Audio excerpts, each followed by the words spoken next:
and Hillsboro right here on KINA. This is Countdown to Kickoff for Southeast of Saline Trojan football on KINA Sports. Coming up, you'll get a preview of area games, analysis on tonight's matchups, and hear from the coach. Now, let's head to the stadium. Countdown to Kickoff starts now. On KINA and worldwide on Salina Post. Hello and welcome into Pregame at Southeast of Saline football once again here on KINA and also on SalinaPost.com. I'm Devin Haney. I'll have play-by-play of tonight's contest.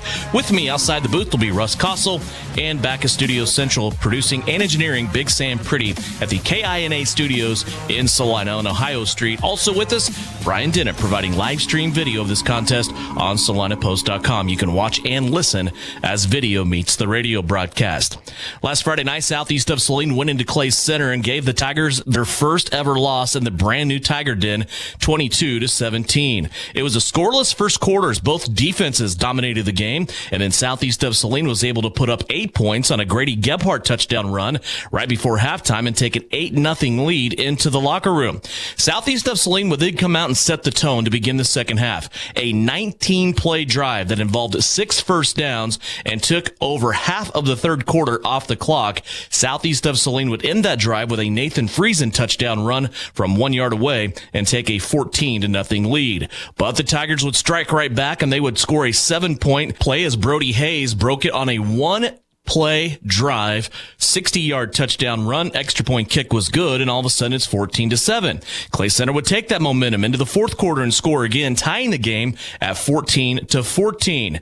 Then Nathan Friesen would strike again, running over the safety for Clay Center in a 21-yard touchdown run. Southeast of Saline will get a crucial 2-point conversion on this drive and go up 22-14. Clay Center would add a late field goal, but then the problem for the Tigers, they never got the football back, and the Trojans win 22-17. For Southeast of Saline, now they're 5-0 on the season, and that trip out of district play could be a really good momentum builder. We'll talk to Coach Mitch Gebhardt about that coming up in segment 3. But more importantly for Southeast of Saline, tonight they step back into district play against a Hillsboro Trojan team that's flying high in the air. This Hillsboro Trojan team leads the state in Class 2A in passing offense. We'll talk to their head coach, Demetrius Cox, about that when we come back. It's Countdown to Kickoff, brought to you by L&L Advisors in Salina and McPherson. Open enrollment time is here, and boy, you're going to have people calling you, even showing up to your doorstep that you don't know. Get the expert advice from the people you trust at L&L Advisors. 2 locations in Salina and 1 in downtown McPherson. Countdown to Kickoff continues on. Demetrius Cox, the head coach of the Hillsboro Trojans, joins us when we come back here on KINA. Are you looking for a local brokerage firm to help you with your Medicare, life insurance, and annuities? L&L Advisors is the #1 local Medicare supplement and insurance specialist. Medicare can be confusing. Let the experts at L&L Advisors help make sense of it. Stop by one of 3 locations in Salina or McPherson and speak to an agent about the needs of your family. L&L Advisors, main office at 717 Roach, right off Crawford, and in the Central Mall, Salina, and downtown McPherson. Based on honesty and trust, contact L&L Advisors today. It's mid-season, and that means playoff time for the Trojans, 1L Garrettson. The games get bigger and the stakes are high. Sounds like the real estate game, and just like the coaches are planning for their biggest part of the year, you can make plans for your family's real estate adventures. Maybe you're wanting to invest in a rental before the holidays hit, or maybe it's time to look at upsizing for the kids or downsizing for the folks. Country or town, big or small, one call does it all. Buy or sell, call 1L at salinahomes.com. Fall is full of great activities that keep us on the road. When you return to Home Sweet Home, your sewer backing up into the house is the last thing you want to find. Now is the time to dial up Salina Septic Service and their 24-hour service. They will find the problem, fix the problem, and prevent future problems with the Septic Plus Protection Club. Special pricing and worry-free maintenance. Salina Septic Service, taking care of you now and preventing septic problems in the future. Find them online at salinasepticservice.com.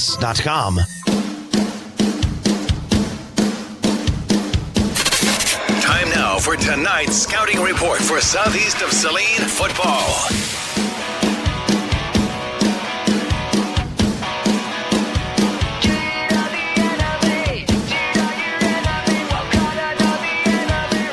Here on Countdown to kickoff, getting ready for a district matchup southeast of Saline in Hillsboro on the campus of Tabor College to take on the Hillsboro Trojans. And joining us now here in pregame so we can get to know the Trojans of Hillsboro a little bit more is their head coach, Demetrius Cox. And, Coach, we were talking before we went on the air here and recorded this interview that, boy, this it's football weather, but you're a lot like me, only you're from way down south. This cooler weather sometimes is a shock, isn't it? Oh, it is a shock, and I still haven't got used to it. But we do have some different weather here tonight that will go on here on the artificial turf at Tabor College. Hey, I want to look at your team here a little bit. This is a Hillsboro team, 3-2 so far this year. You're sitting right in the middle of a district schedule. And so far coming into this season, you started out, you won your first 2 games, you lost the second 2, but then a big victory last week.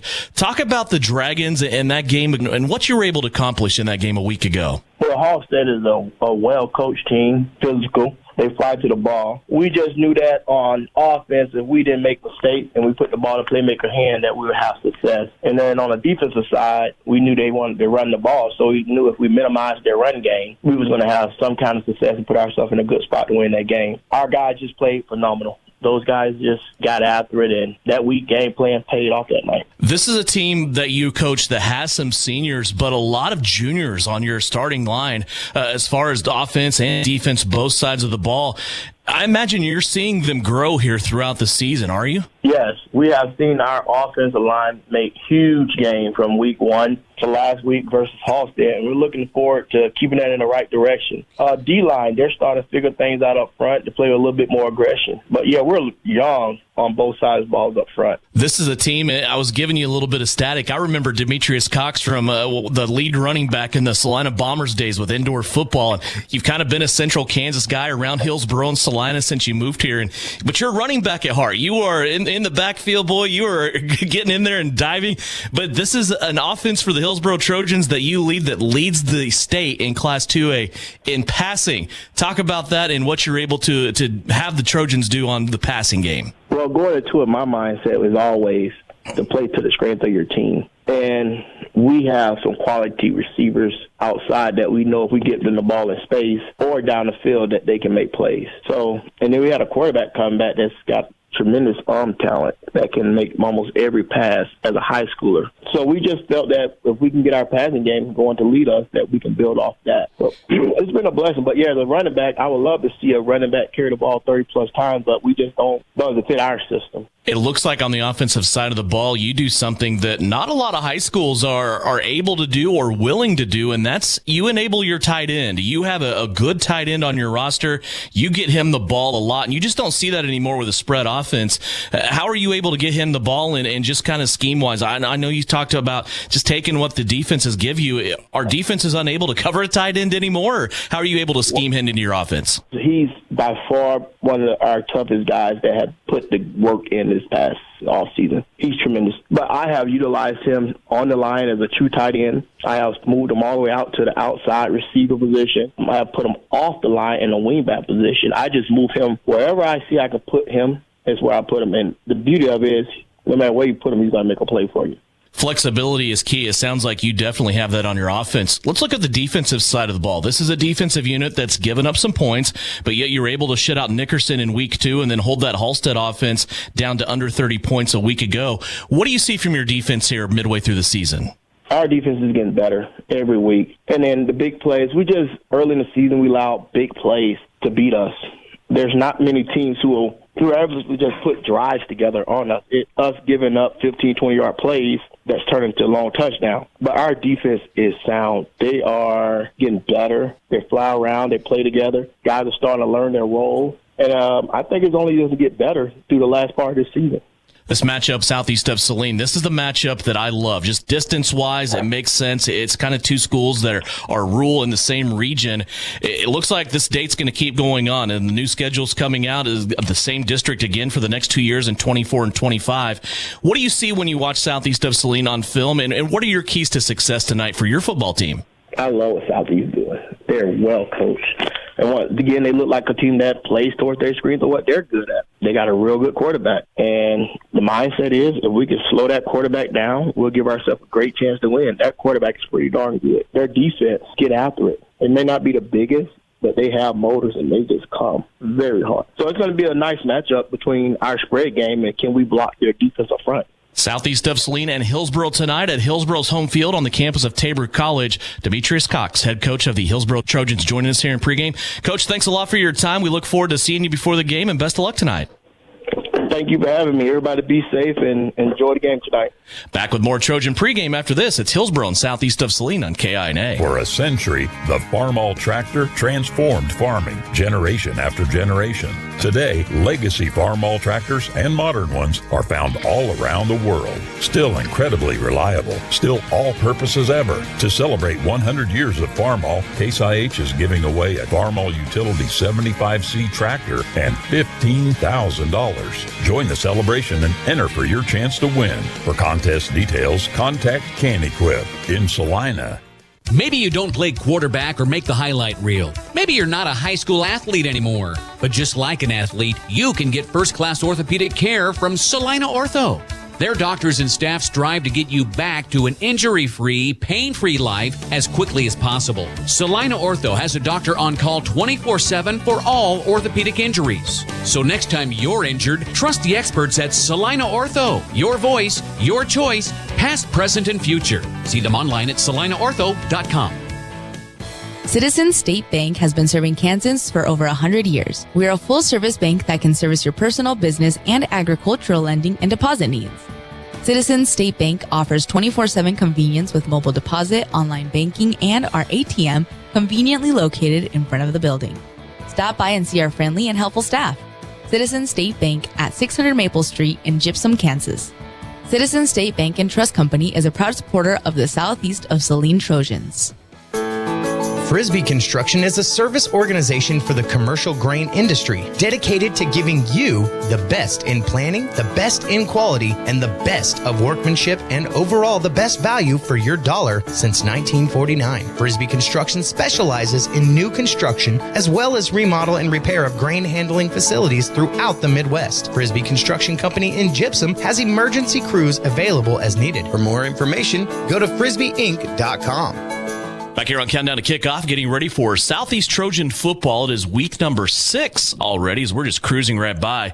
5 Friday nights in September, and Coach Mitch Gebhardt and his Trojans go 5-0 in the month of September. It was a busy month, wasn't it, Coach? Oh, yeah, it was busy. You bet.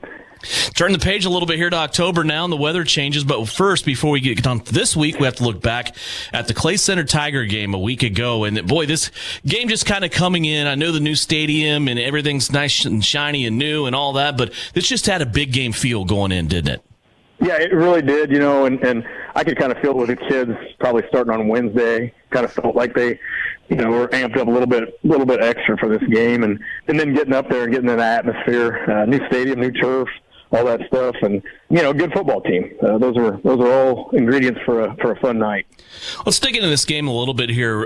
Start just kind of right out of the gate. Both defenses really making statements. A couple of turnovers early on each side. We go to the end of the first quarter, 0-0. Then you're able to drive down the field and get a Grady Gebhardt touchdown run from a couple of yards away. Add the 2-point conversion and take an 8-0 lead into the locker room at halftime. What were your thoughts at the intermission about the first 2 quarters? You know, I didn't think 8 points would win it. I thought our defense was playing awful well, but they have a lot of guys that are awful good football players, and their coaches do a good job, and I just didn't think 8 points would win it. We got the ball there with about 2.5 minutes to go, and maybe weren't quite as aggressive as we have been in the past, knowing that we were going to get the ball in the second half. We knew that opening drive was going to be a big drive for us. Start the second half. It was a big drive for you. There was one thing I noticed at halftime when I was going through stats, and that was the touches that Nathan Friesen had until that point. He was a big part of that drive, opening up the third quarter. You guys take the football to start the second half, and I had you for a 19-play drive with 6 first downs. You take over half the third quarter off the clock.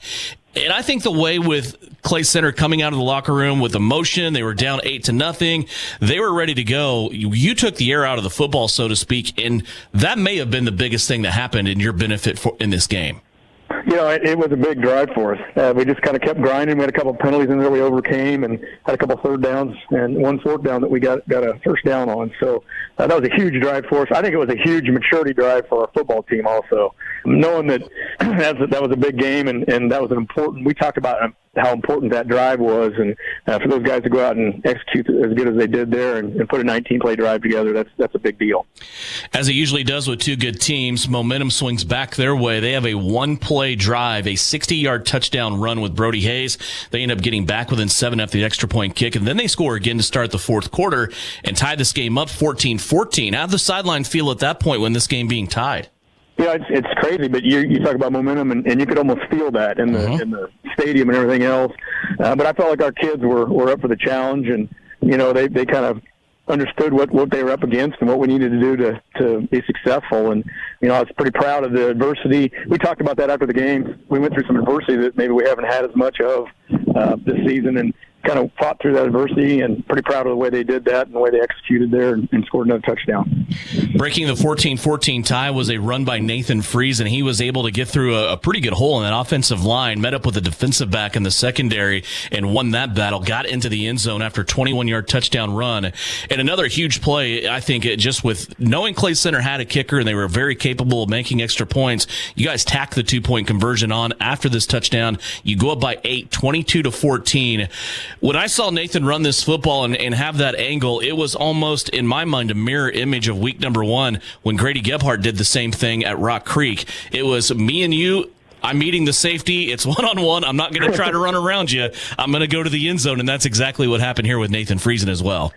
And Nathan has a lot of different ways to attack you. I mean, he's still shifty in the hole, has a good explosion, and he has good speed, but he squats a lot, and he definitely should on that. He got low, and the defensive back did there and ran him over, and he was pretty. And I felt like momentum shifted back towards us after that run. I thought Nathan did a great job. Obviously, it was set up by the great blocks up front from our guys because he was 7, 8, 9 yards before he had any contact on that play. So good job by our offense doing that. With a little over 3 minutes left in this game, Clay Center goes down the field, and they are up against a 4th and mid situation. They opt for a field goal. What was going through your mind at this time? Well, honestly, I thought we were still on defense, and I looked out and said, "Hey, they're kicking a field goal." I was like, I was surprised that they were kicking a field goal, but it surprised me a little bit. But I kind of understand what they were thinking at that time. Also, if they get the ball back and score a touchdown, then they go ahead and win the game. So it surprised me a little, but he's an awful good kicker, and I understand need and wanting to use him. Sometimes when you have a left-handed quarterback, you can do unorthodox things as well, and I feel like the play that you ran to clinch this game and move the chains and not give the football back to the Tigers was one of those plays. You had Daniel Kerr run out to the left-hand side on a rollout and then have throwback pass to Friesen on the right-hand side. Nathan did the rest and was able to get past the chains and clinch this game. Talk about that play, and also I heard you mention the trust that you have in your quarterback. And that's a big deal. Obviously, we run that play. We ran it off and on in different parts of games. But we do trust him. I mean, if that's not there, he just throws it on the ground and we go play defense. I mean, that's the biggest thing. And I know that would have not been as good on the clock and everything else, but we felt like we could hit that play. We felt like they were going to be aggressive against the run or our sprint out, because we do a pretty good job with our sprint out over the last several years. Dan threw a nice pass to Nathan, and Nathan picked up quite a few yards and got a first down. So trusting our linemen that block downfield, and trusting the running back, and trusting our quarterback, those are big things. 22-17, the final score. And as we talk about the second half, Nathan Friesen was huge in the second half for you. He made play on play on play. But I also think, again, we talk about this week in and week out, we cannot dismiss the way that your offensive line played in that second half. Yeah, they were physical up front, and we're so lucky to be able to rotate different guys in there, and they do a good job most of the time. But yeah, they've done a good job, and for us to be able to pound the football as much as we did in the second half there against Clay Center, pretty proud of how they're coming along. I know you're a person that likes to have tests, especially in the middle of the season, stepping out of district, stepping up in class to play a Clay Center team. How much do you think this game will help you moving forward? Well, I think it'll help. We're playing some kids that haven't been in the big games, or maybe they were in the games, but they were playing special teams and things like that. I really feel like, some of those kids got big game experience there, and, got to play the whole football game and against an awful good football team. And I think that was really big for us, just having that experience of having that pressure on them. It's good to have pressure on a person. And, and these kids had pressure on them last week, and they did a pretty good job with it. How was your week after the victory? We've had a good week of practice. I felt like kids came in ready to go on Monday, and Tuesday and Wednesday were good, and we haven't had a great Thursday. And I'm not saying we had a great one this time, but it was a good Thursday practice. We come into a game now. It's a little bit unique when we go to Hillsboro tonight because this is a game that when you look across the field, they have a head coach that is a traditional running back. I've known Demetrius Cox for a while. He went through Tabor High School, moved here from Florida, I believe, and was a running back for the Saline Bombers in the indoor football days when he played here. But he leads an offense that is number one in the state in Class 2A in passing yards. So this is a unique opportunity. Of course, you play the Rock Creek and things like that. But how much do you look forward to this challenge? This is a little bit different of a game, isn't it? Yeah, it is. It's different than it has been. They do lead passing yards in 2A. They have some awful good receivers, and the quarterback does a nice job of finding them. He does a good job scrambling around and keep plays alive. So this presents us a pretty good opportunity. Good football, and we understand that. While you know that they're going to pass first, this is also an offense that incorporates a tight end heavily. It's been a while since we've seen a team with a good tight end. What kind of challenge does that present to your defense? It does, just because we haven't played a tight end that catches the ball a lot. But I think we'll do a good job with that. We've had to in the past, but some of these kids haven't played against a tight end that catches the ball as much as he does. What about your team? What do you want to see most from your guys here tonight? I think not giving a lot of extra opportunities, taking care of the football. I think we did a pretty good job last week against Clay Center, and we've got to continue to do that. Cut down on penalties, continue to do that, continue to work on that. We need to move the football, get first downs, keep them from having the football, and then just play good fundamental defense. We've got to keep him in the pocket as much as we possibly can, and we got to make sure we're tackling. Last week was our best week we've done as far as when we get a hold of somebody, we get them down. When you play a team like this, Coach, where's the line at? Do you pressure the quarterback and try to make him uncomfortable in the pocket, or do you drop into coverage? Is there a spot where you can do both? What's your strategy on that? I think you kind of try to do both. I think you gotta give him different reads, and I think you got to pressure him at times, and I think you got to try to hold him accountable, hold him up front, and not let him scramble around if you can. He's an awful good football player, and we're going to try to give him different reads and kind of try to confuse him a little bit. Mitch Gebhardt, head coach of the Southeast of Saline Trojans. His guys tonight on the road to visit Tabor College campus to take on the Hillsboro Trojans. Coach, best of luck to you. We'll talk to you at halftime. All right, thank you. Back with more Southeast pregame after this on KINA. The Bennington State Bank proudly supports local sports and wants each student to know that their hard work and talent is noticed and appreciated. At Bennington State Bank, they care about local communities and are committed to fostering long-term relationships through the delivery of excellent customer service, integrity, and fairness. From helping local businesses to supporting community youth and nonprofits to helping you purchase your dream home or invest in your future, Bennington State Bank is here to help. Give them a call to experience exceptional banking with hometown service. Bennington State Bank, your trusted hometown bank. Member FDIC. Suburban Appliance Center is your official dealer for Traeger grills. Check out this 6-in-1 versatile unit that grills, bakes, smokes, roasts, braces, and barbecues. Suburban is your exclusive dealer for the Traeger Timberline series, and they have your Traeger spices too. Suburban Appliance Center, they are locally owned and they offer appliance brands like Amana, KitchenAid, Whirlpool, and of course Maytag. Suburban also offers exceptional service. Suburban Appliance Center, 1900 South 9th. You're telling me your driver turns you on remotely? It feels so good. One gentle touch of a handy remote or mobile app and my motor is running. And don't fret, my little pickup pal. New Image Audio installs these inside trucks too. Oh, yeah. You'll want it when the winter chill hits. A remote start from New Image Audio for cars, trucks, even diesels. All systems remote and cell phone capable. Nationwide coverage. Get yours at New Image Audio on South Broadway. In Salina. This has been Countdown to Kickoff. The opening kick is right around the corner. It's about to get ugly. Back to the stadium we go for Trojan football on KINA Sports. Welcome back into the campus of Tabor College, getting ready for this District 5 matchup. Southeast of Saline on the road for the second consecutive week.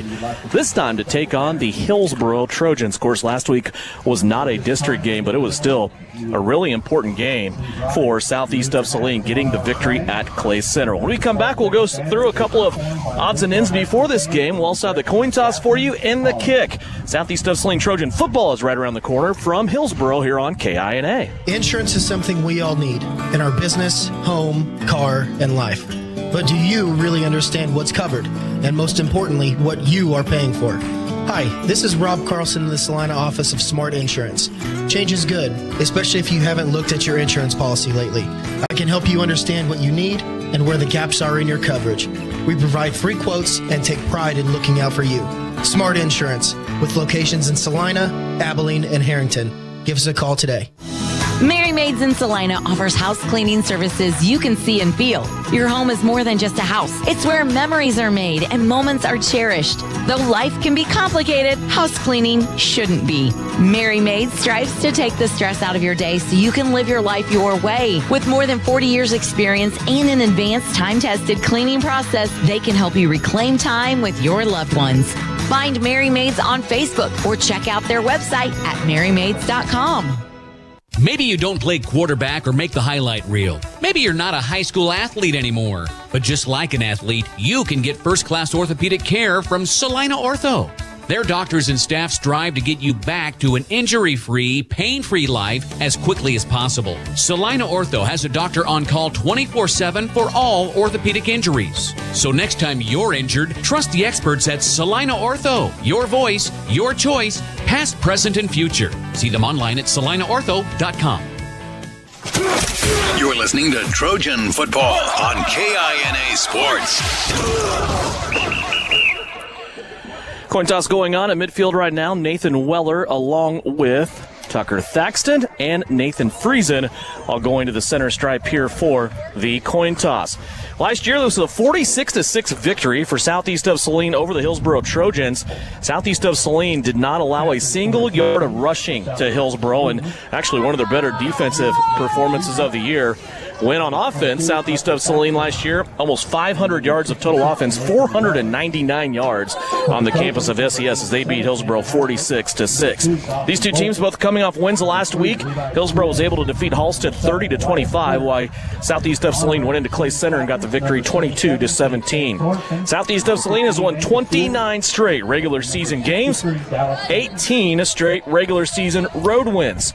When you factor in the playoffs in there since 2018, the Trojans of Southeast are 22-3 on the road, including playoff games. They have lost twice under Mitch Gebhardt to Hillsboro in the 12 years that he has been here. 2016 was the last time. 7 years ago, they lost to Hillsboro 28-30. Mitch Gebhardt, once again, 6-2 overall against the Hillsboro Trojans. NCAA games for you. Sacred Heart tonight playing Wabaunsee in town in Salina at Grave Sports Complex. Ellsworth is playing Russell. Beloit against Norton. Republic County against Smith Center. And Minneapolis against Nemaha Central. Other games going on in around the area. Salina Central is playing Andover Central. Salina South is playing Newton. Rock Hill is playing Bennington. Solomon against Moundridge. Circle playing Abilene. And Wichita Trinity playing Chapman. Russ Kossel, your New Image Audio, keys to success here in this game. And we know Hillsboro around a ton. Yeah, and I think that's exactly what you got to do. I think you got to contain and keep Dawson Bolt in the pocket and get pressure on him quick. He gets the ball out fast, usually three-step drop, and the ball's coming out, and he's got a great group of receivers from top to bottom, really all the way around. It's interesting right here as the coin toss is completed. Southeast won the coin toss and took the ball to start the first half. Okay, like that. Your weather for you, about 40 degrees cooler than what it was a week ago at this time in Clay Center. 54 degrees here at kickoff in Hillsboro. Northwest wind blowing about 10 miles per hour. We will have that wind in our microphones from time to time. We ask first for your forgiveness on this as we once again are outside for your entertainment pleasure. The temperature down to 46 degrees by the end of the game, and that wind down to about 5 to 7 miles per hour out of the northwest. Brian Denner providing live stream video on SalinaPost.com, courtesy of our friends at Assaria Oil and Hardware. And the White Hat had made that Southeast won the toss and made the signal to receive, but clearly they deferred. I was shocked just when I saw it. So Southeast will kick off. Hillsboro will start with the ball in this game.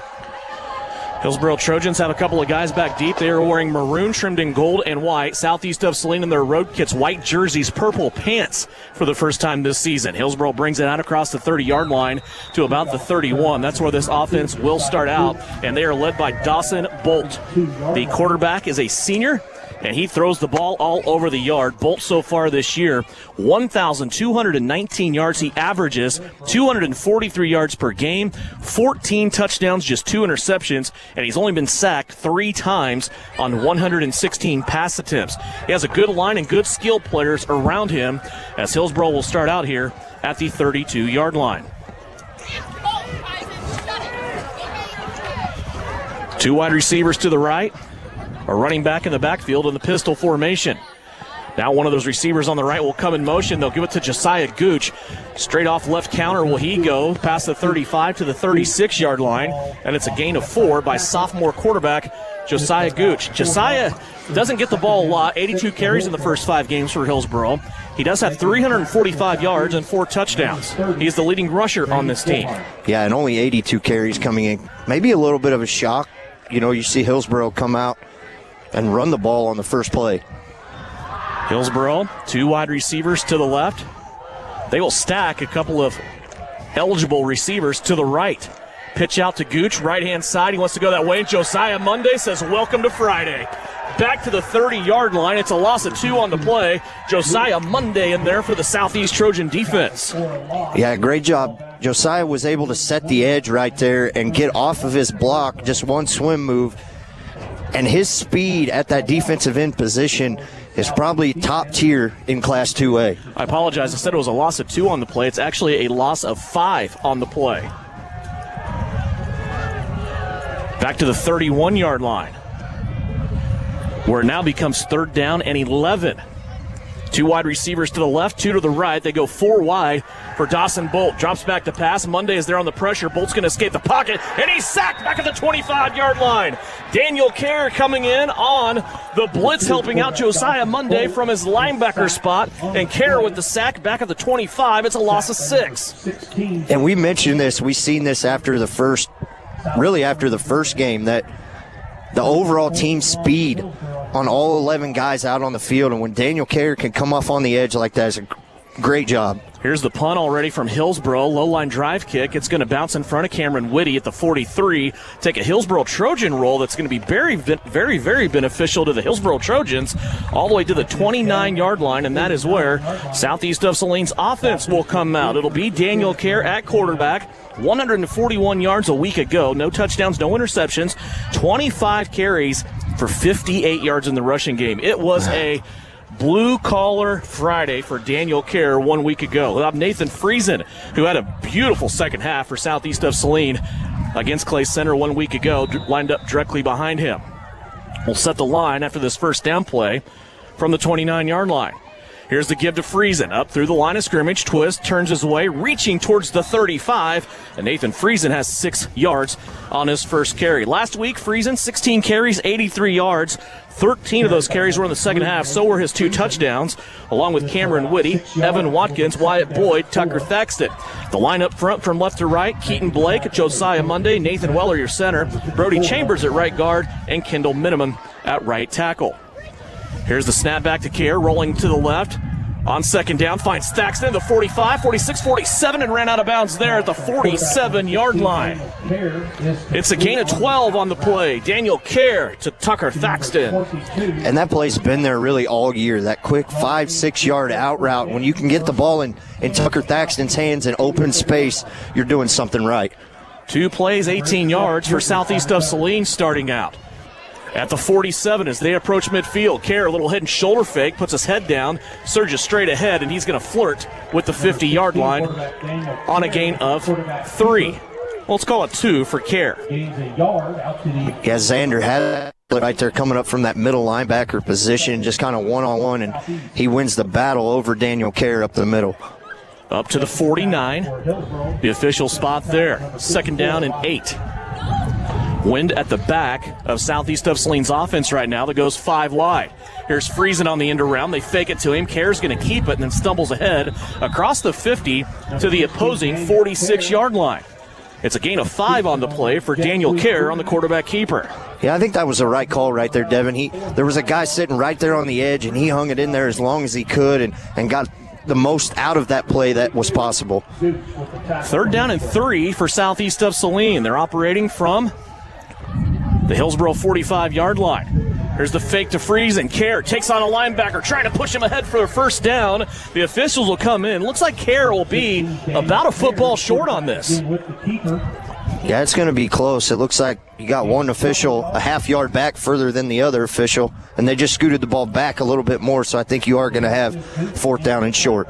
Fourth down and 1 coming up here for Southeast of Saline. They've already put Tucker Thaxton out to the left-hand side. Fourth and about a football here for Southeast of Saline. Hard count by Kerr. He's going to take it. Now bubble screen out to the right, and it's knocked out of the air. Nice play on defense by the Hillsboro Trojans, knocking that fourth down pass out of the air, and the Hillsboro Trojans will take over at their own 44-yard line. Yeah, it looked like that was Noah Beavers coming over and just getting the hands way out. Big, long wingspan on that young man, and he did a great job of knocking that one out. Interesting play call there when you are running the ball right up the middle for 4 to 5 yards every time. First down for the Hillsboro Trojans as they come out now. They will take over at their own 43-yard line. Movement up front by the offense. Their left tackle is going to move.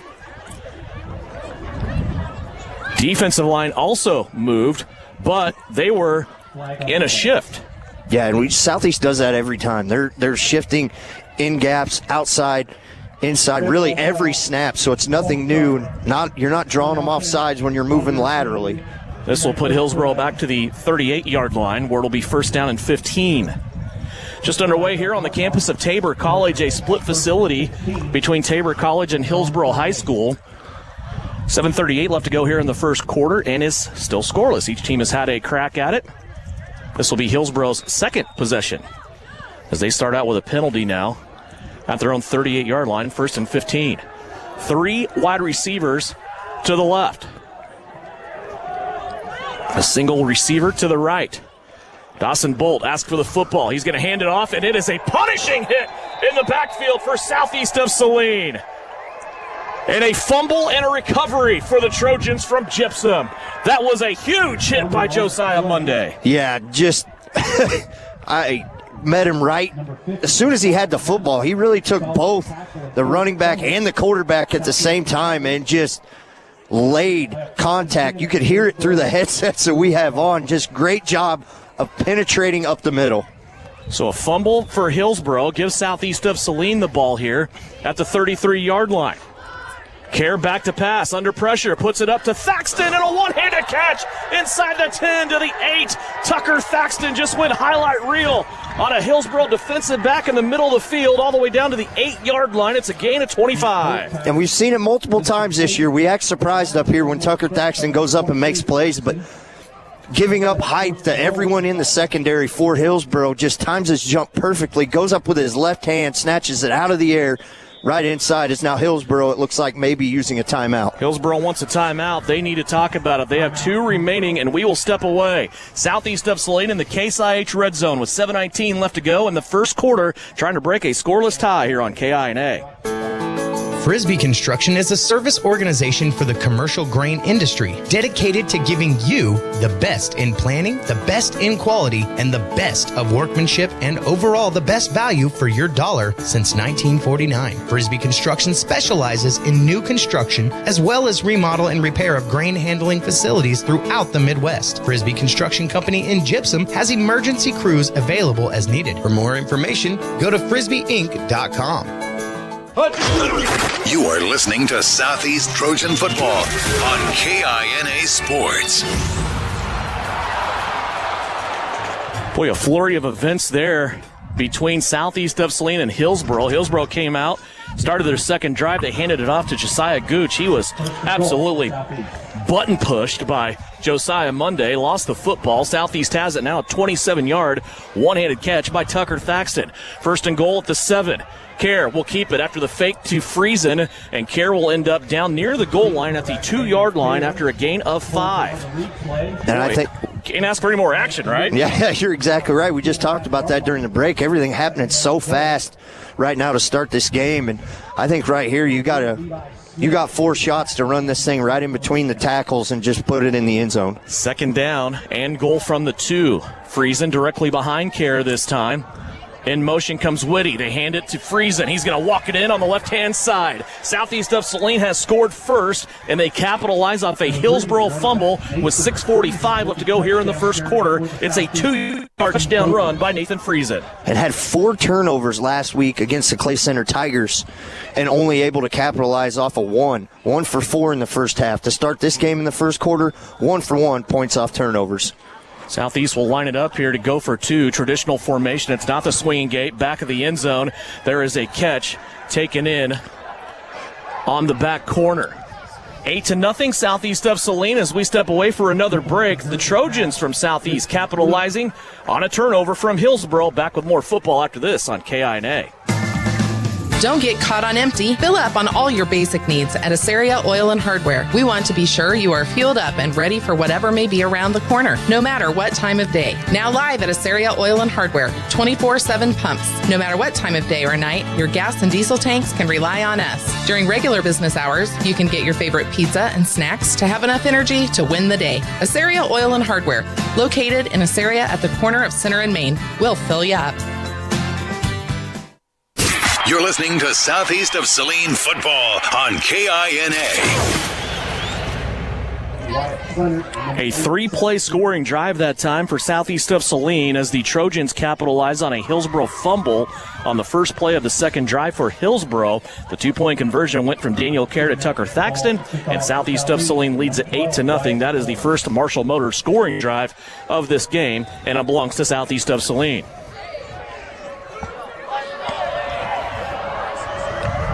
Wyatt Boyd kicks it away. Wind at his back. He's going to put this one down inside the 10. Hillsboro trying to field it. Now they got to go back inside the 5 and pick it up, and now have some room. Out to the 15, out to the 20, 23, and then taken down there by Deacon Bear and company.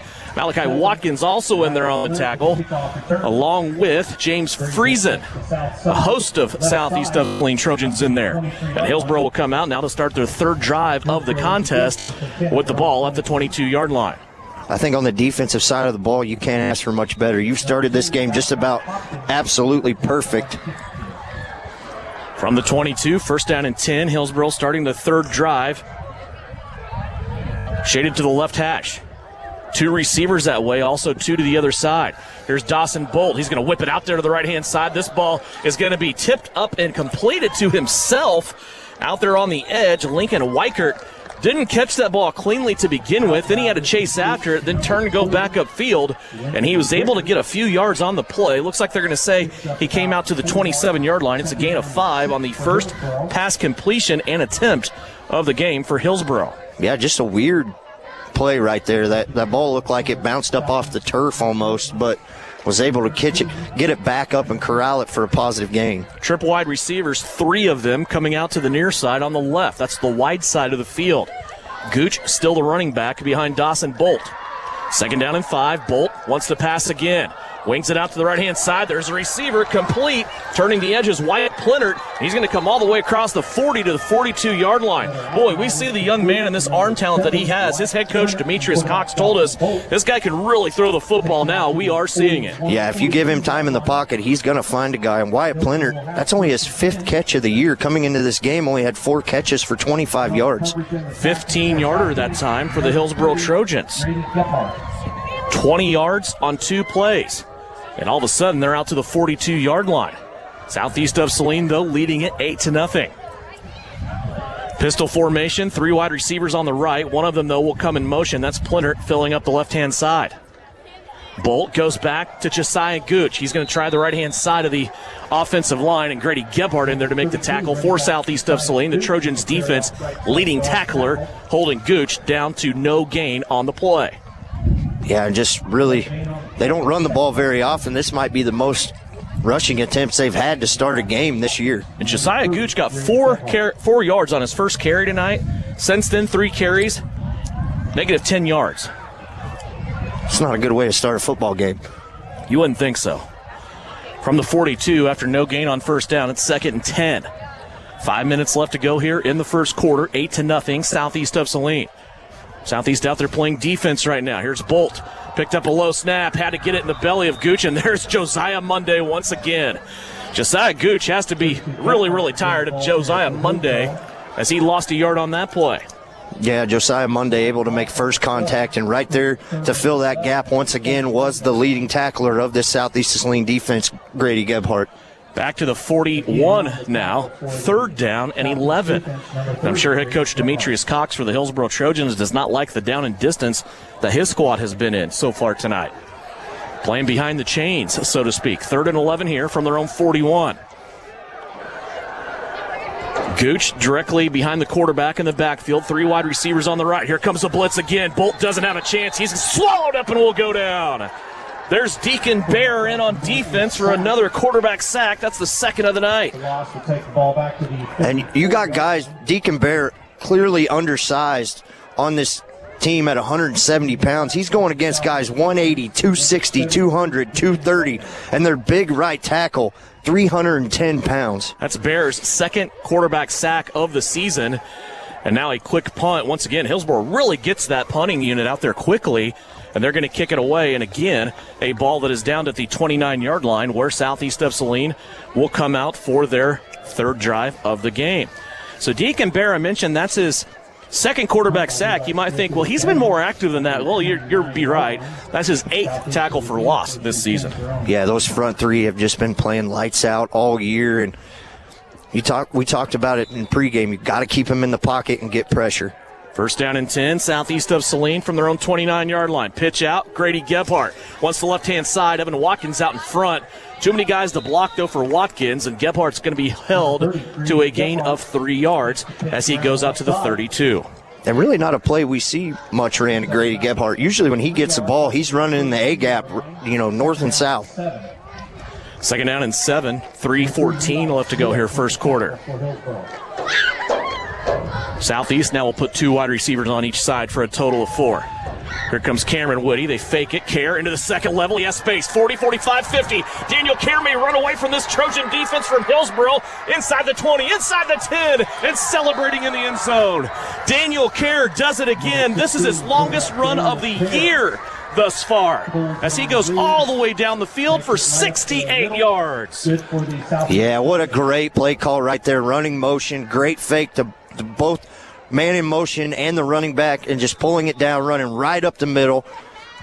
Really no contact was even there until probably the 2nd level, and just made the right cut and got down the field. 2-point conversion coming up for Southeast. They're looking in the back corner again. This time, though, they throw shallow to Evan Watkins, and that is no good, and Southeast will leave that conversion on the field. But another touchdown for the visiting Southeast of Saline Trojans with 2:54 left to go here in the 1st quarter. 14-0 Southeast of Saline on KINA. Looking to take the next step in your career? Consider an MBA from Kansas Wesleyan. You can complete the program fully online in as little as 1 year, and your last class is free. Want to be a part of one of the region's fastest growing universities? Visit kwu.edu/MBA today. That's kwu.edu/MBA.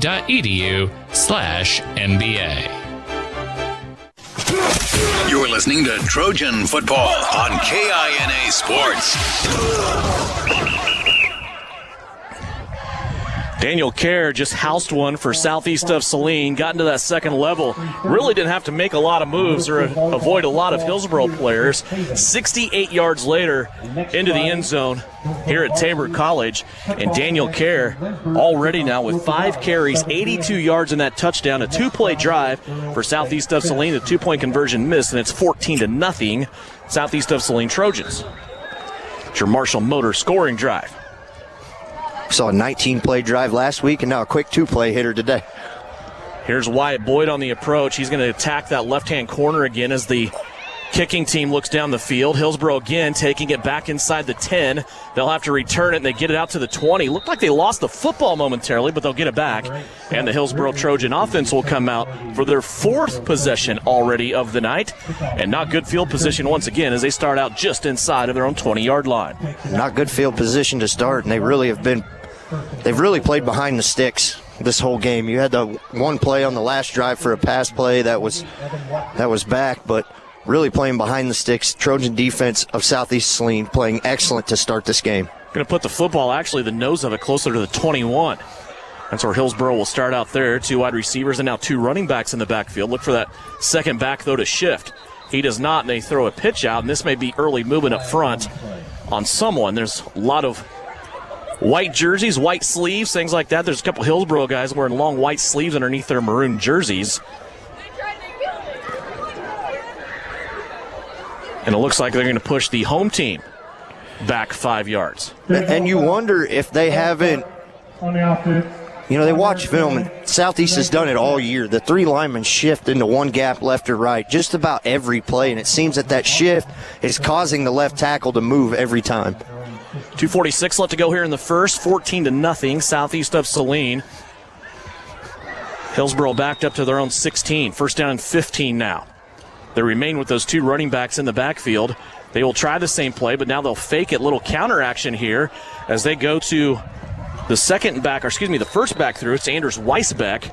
And Weisbeck throws out a stiff arm there on a Southeast of Saline defender on the right edge and ends up getting about 5 yards on the play. Yeah, and almost a exact replica of the play they ran that got blown dead, except they did not pitch at that time. A little counter to the offside. And Anders Weisbeck is a large running back, 5'11", 215 pounds, as a bulldozer coming out of the backfield.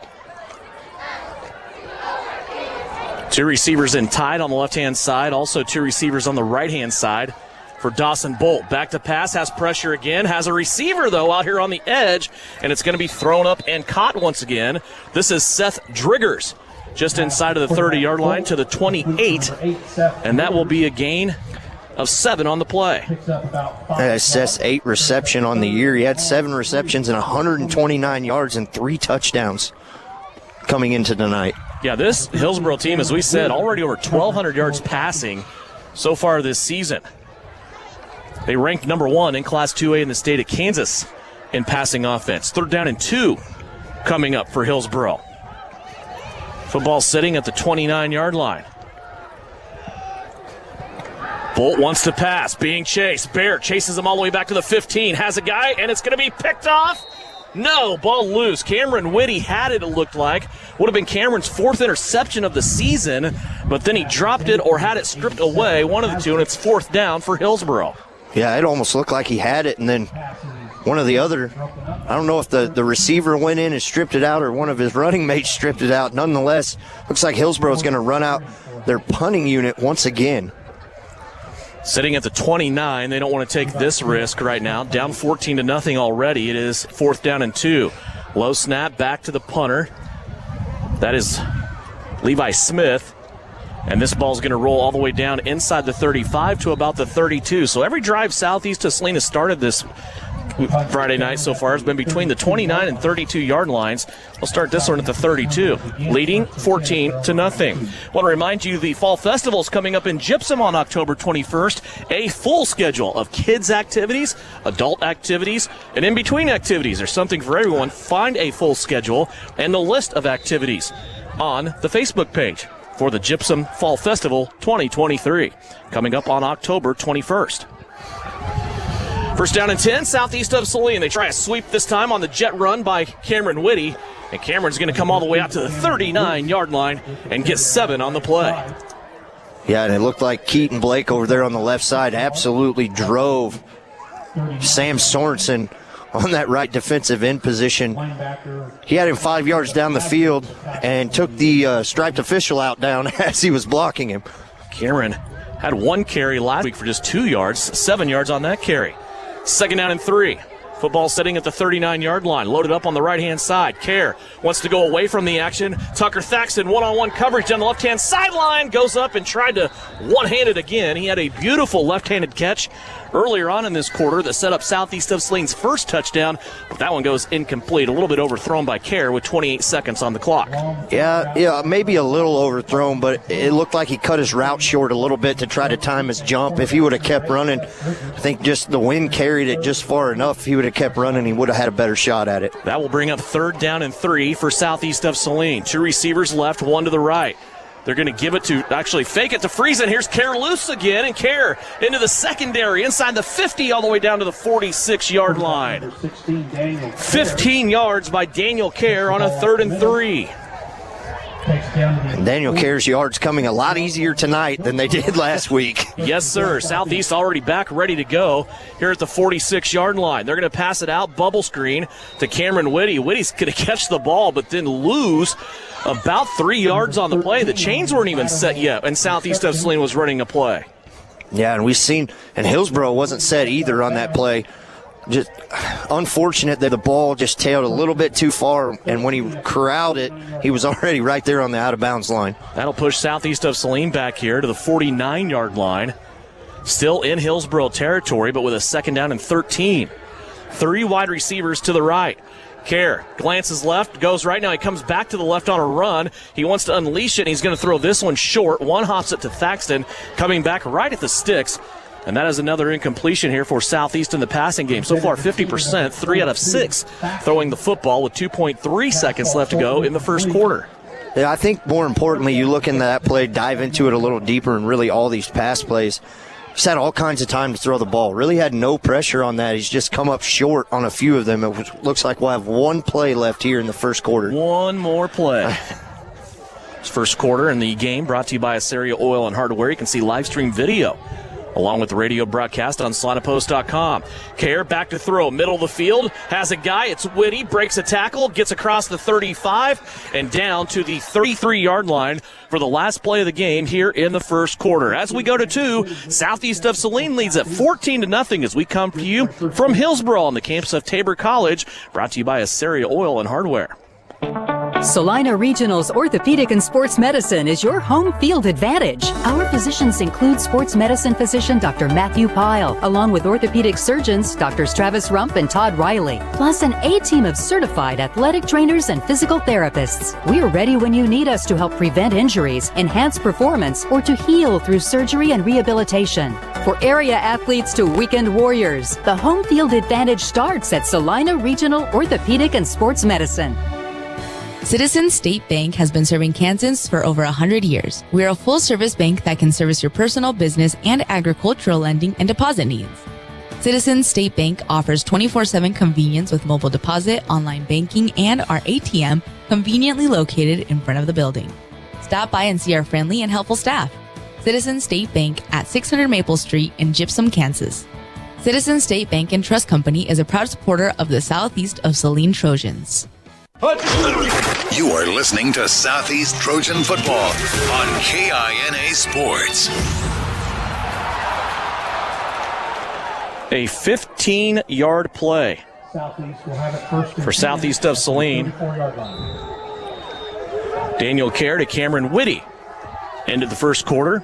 Now from the 34-yard line, here's Nate Friesen. Starts out in the middle, now bounces outside, has 5, takes on a tackler.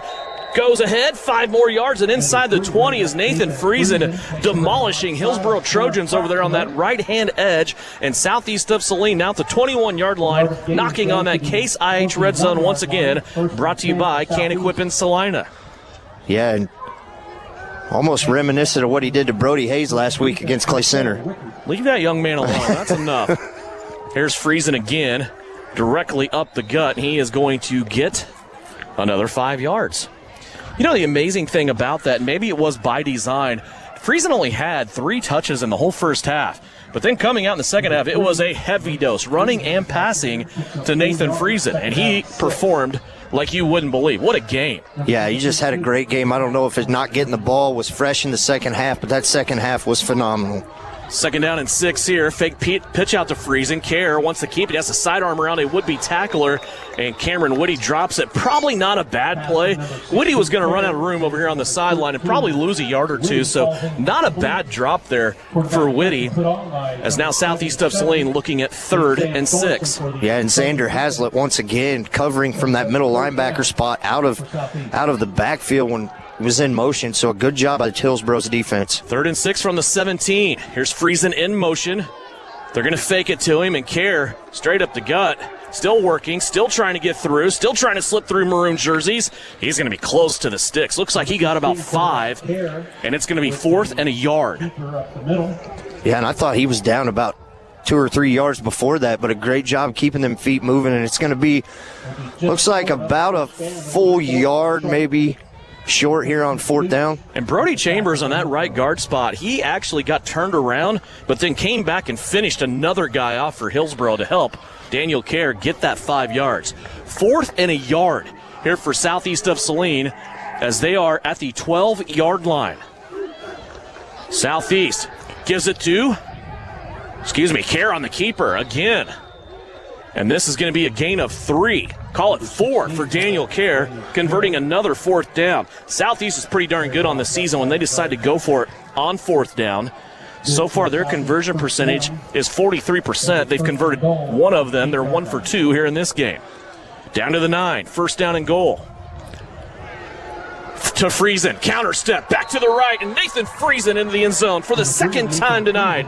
This one comes from 9 yards away, and Southeast of Saline goes up by 3 scores. Yeah, and the offensive line, once again, just doing a great job of staying in contact with their blocks and driving down the field. Friesen didn't catch a defensive player on the front line till about 2 yards back deep, so the offensive line getting a great push as they go through to get another 6 points on the board for Southeast. Friesen from 9 yards away, second touchdown of the night. Now the swinging gate kind of set up here. They're going to direct snap it to out to the left, lollipop up in the back corner for Thaxton, who goes up over 2 Hillsboro defenders and gets another 2-point conversion for Southeast of Saline. 9:57 left to go here in this one in the first half. Southeast of Saline leads Hillsboro 22-0 on KINA. APAC Kansas Incorporated has been building the Heartland from the ground up for over a century. From the supply of aggregate materials, hot mix asphalt, and concrete to the construction of roads and bridges, we do it all. You've seen our trucks, and now we want to hire you. APAC in Salina is growing, and we are hiring for all positions. From truck drivers to mechanics, general laborers, and construction, APAC has your next career. For more details, visit the job links page at salinapost.com. Great pay and benefits, APAC is an equal opportunity employer. You're listening to Southeast of Saline football on KINA. Marshall Motor scoring drive, 9:57 left to play here in the second quarter. Nathan Friesen with his second rushing touchdown of the night.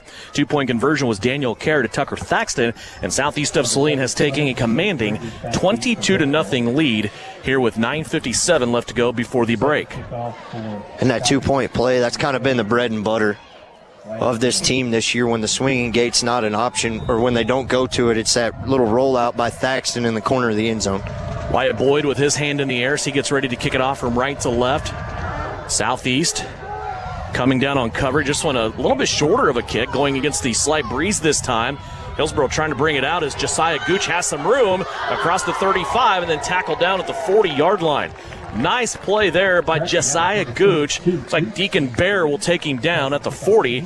That's the best field position to start out here, other than the turnover on downs where they took over at midfield at the 44 in the first quarter. And what does that say about the overall team that you have when your nose tackle is the one running down, making tackles on kickoffs and special teams? 9:48 left to go here in the second quarter. Hillsboro has it. Shaded to the right hash. So far, their passing game has not been able to get going. Dawson Bolt will try to change that. Little pop screen out to the left-hand side, and Cameron Whitty is there. Grady Gebhardt arrived late. Whitty had already done the work, and a loss for 2 in the passing game for Hillsboro. Yeah, Weisbeck with the reception right there. And did a great job while coming up and making the tackle and holding on and bringing down the much bigger receiver for another loss on first down. Weisbeck does not catch a lot of passes. That's only his 3rd catch of the season.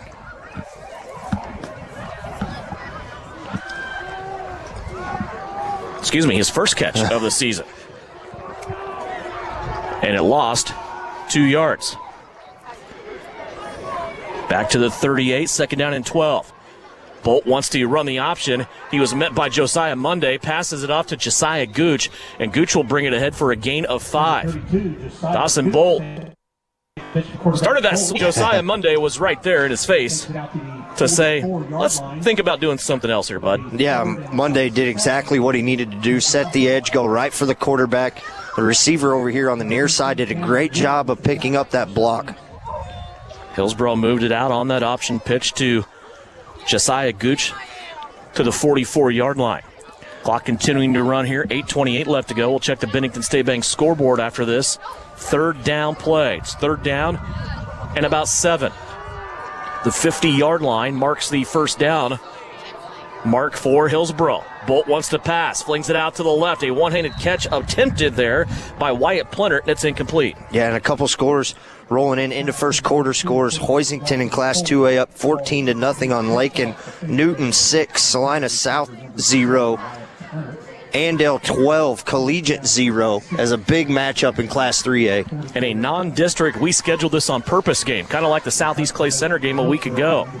That incompletion out there on the edge to Wyatt Plinter was the first incomplete pass of the game for Hillsboro, and that will land them back in punting formation once again. Cameron Whitty, Daniel Kerr, back standing at their own 20-yard lines. They're going to have to hurry up and get this punt off.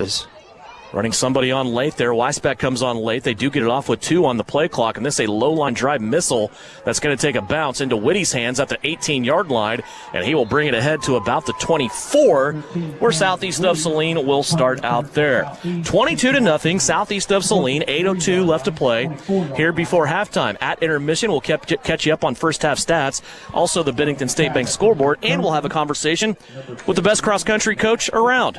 It's Wade Castleman. He'll join us at the half and talk about what's been going on running-wise for Southeast of Saline. Results from the Halstead Invitational, and also a big meet coming up tomorrow in Leonardville at Riley County.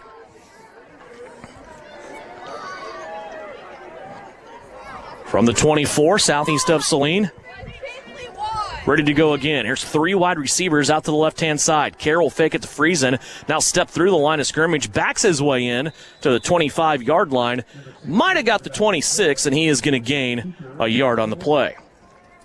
So nice job there by Daniel Kerr. He already unofficially over 100 yards. I have him with 9 carries, 105 yards, and a touchdown. Nathan Friesen has the other 2 touchdowns, as Southeast of Saline has scored all 3 of their touchdowns on the ground. Second down and 8. Here's Kerr rolling out to the right. He has a wide-open Friesen out on the edge. Nathan will have the first down as he is tackled at the 35-yard line. Nice play there by Friesen. That goes for 8 yards. Yeah, that was actually, I think, Cameron Whitty over there on the far side. Friesen still in the backfield. Thank you. We are a distance away from the field where we are perched up here at Tabor College. Here's Kerr rolling out the pass, directing traffic. Now Hillsboro will converge on him. He'll dump it off to Evan Watkins at the 40. Evan breaks it out to the 44-yard line. Then he's thrown out of bounds there. So Evan Watkins gets about 8 yards on the play. 6 of 10 passing the football here for Daniel Kerr. Second down and 1. 9 on that last play. Kerr will roll out now, and he will pass it out on the edge once again. All the way across the midfield stripe to the 45-yard line goes Wyatt Boyd. A gain of 11 on the play. As Daniel Kerr now looks like maybe he is the guy in the building that is capable of passing the football. They have moved it into Hillsboro territory once again at the 45-yard line, has Southeast of Saline. 6:29 left to go. They give it to Friesen. He meets a linebacker in the hole and pushes ahead for a gain of 5. Nathan Friesen, 6th carry of the night, 40 yards and 2 touchdowns so far. 5 yards, 6 yards, down to the 39-yard line. Second down and 4 after the gain of 6.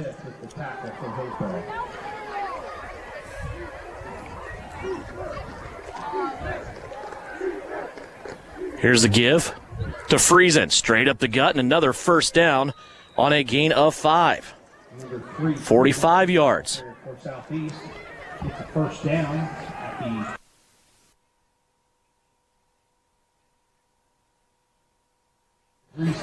So another first down for Southeast of Saline to the 34. Movement up front. There's a loose ball. Looked like, boy, I don't even know if that got snapped or anything. Looked like maybe early movement up front. created chaos somewhere. No flags on the play, though. And Southeast of Saline will have to take a step back here, 3 yards. That was a strange play. That'll push Southeast of Saline back to the 37-yard line. 2nd down and 13 now. Ball was rolling around on the turf for a little bit. Here's Kerr now wanting to go left-hand side, has Cameron Whitty, and Whitty a collision. Now the ball steps right up into the air, and it's going to be an interception, and now a flag flies. Might be a face mask on the end of this that will help out Hillsboro on the play.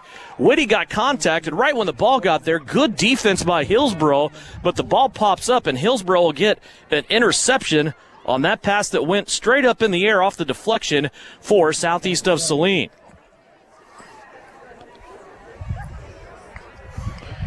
Now the officials conferring. Yeah, I think they're going to get it was a face mask, I do believe, down here on the field, and I think that's what you're going to get after that interception. And pretty good defense, too, right, Russ? That was right in front of you. It looked like contact and the ball arrived to Whitty at the same time. Yeah, it looked like, from my vantage point down here, I thought he was wide open, and then, coming over off the far side and really good concentration, but not only that, timing it just right. So an interception off deflection with 5 minutes left to go here in the quarter gives Hillsboro a little bit of a spark now as the homestanding Trojans will take over at their own 19-yard line. A good, again, field position not that great for the homestanding Trojans. Josiah Gooch will take it straight up the gut, 2 hands on the ball as he is tackled by Grady Gephardt at the 24-yard line. That's a gain of 5 for Josiah Gooch. And probably the best run play that Hillsboro has had tonight, especially going right up the middle against this Trojan defense. Yeah, the sophomore running back Josiah Gooch for Hillsboro runs 7 carries, 3 yards. That carry just now got him back into positive yardage. Football setting at the 24-yard line. 4:30 left to go. Hillsboro, if they have to work it into this drive, has 2 timeouts remaining. Southeast still has all 3. 2nd down and 6. 2 running backs in the backfield this time for Hillsboro. They're going to fake it to the first guy through, give it to Gooch, and he's going to lose a yard. So going backwards once again are the Hillsboro Trojans on the 8th carry by Josiah Gooch. Probably carrying the ball more than what he has so far in the first half. He only has 80 carries in 5 games coming into this contest. Yeah, Cameron Whitty read that play extremely well right there. That little counter play in the backfield, and he did a great job of planting that foot in the ground and not going with the fake.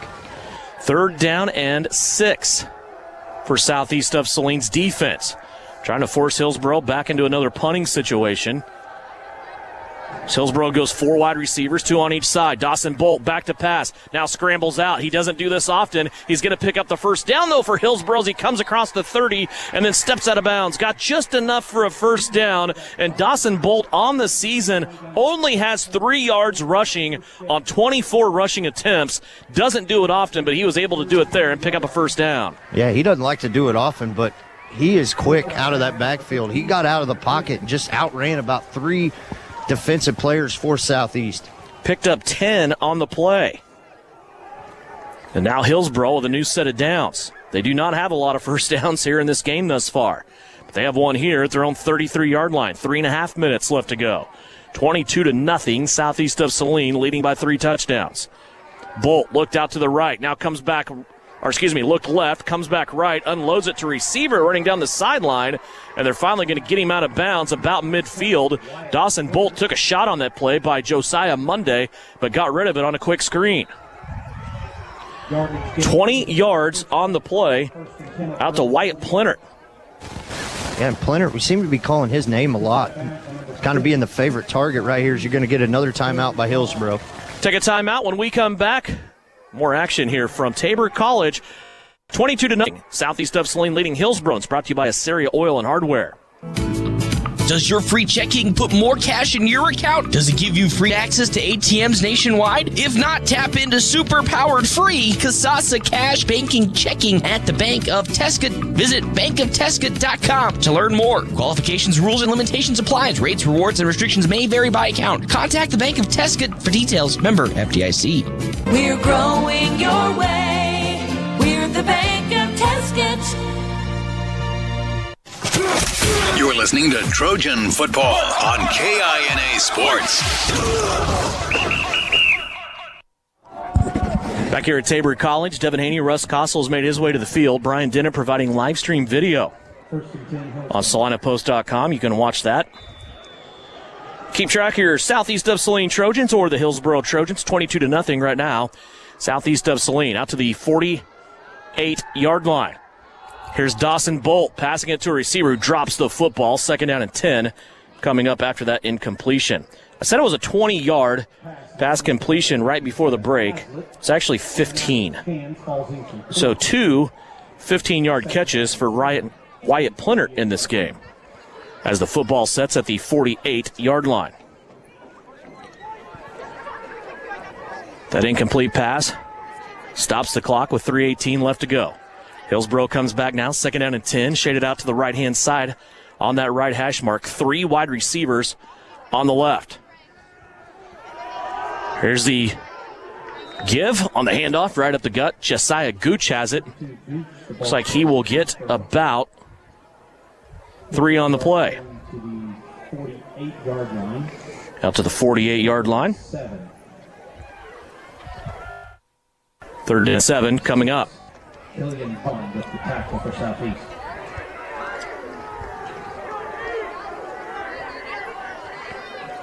Just across midfield is Hillsboro. Bolt back to pass. Clean pocket so far. Now he's going to slide out to the right. Looking downfield, there's a flag on the play. He finds a receiver at the 21-yard line, but we'll have to bring this one back and look at it. Noah Beavers making the diving catch at the 23-yard line. Yeah, you're going to have holding over there on the right offensive side, as it looked like it might have been Brody Chambers getting held and drugged down, and then just went ahead and got rid of the man holding him. So that is a devastating penalty for Hillsboro as they took the football all the way down to about the 22-yard line. They're going to be backed up. It was almost a 30-yard play, but now they'll have to pay the penalty price as they will be backed up and play it again on 3rd down. Penalty will be backing them all the way up to the 42-yard line. Boy, that is just a killer. Yep. Really cost them 3rd down and 16. Almost 40 yards. And now turns it into a 3rd and 16.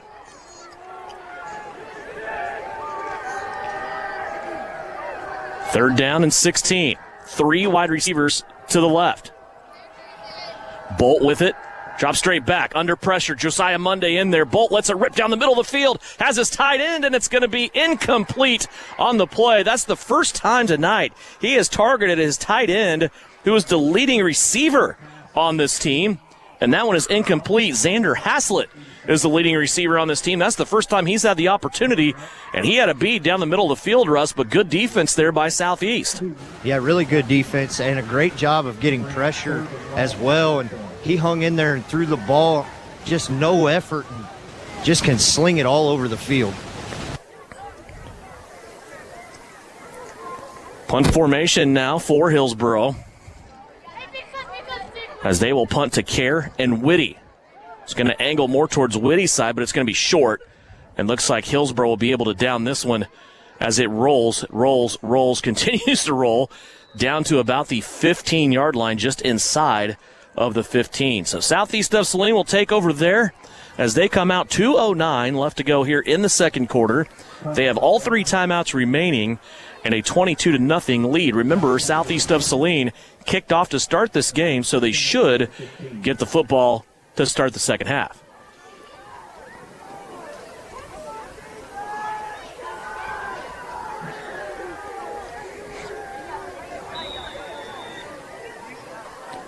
Southeast breaks huddle now. They will dispatch 4 wide receivers to the left-hand side.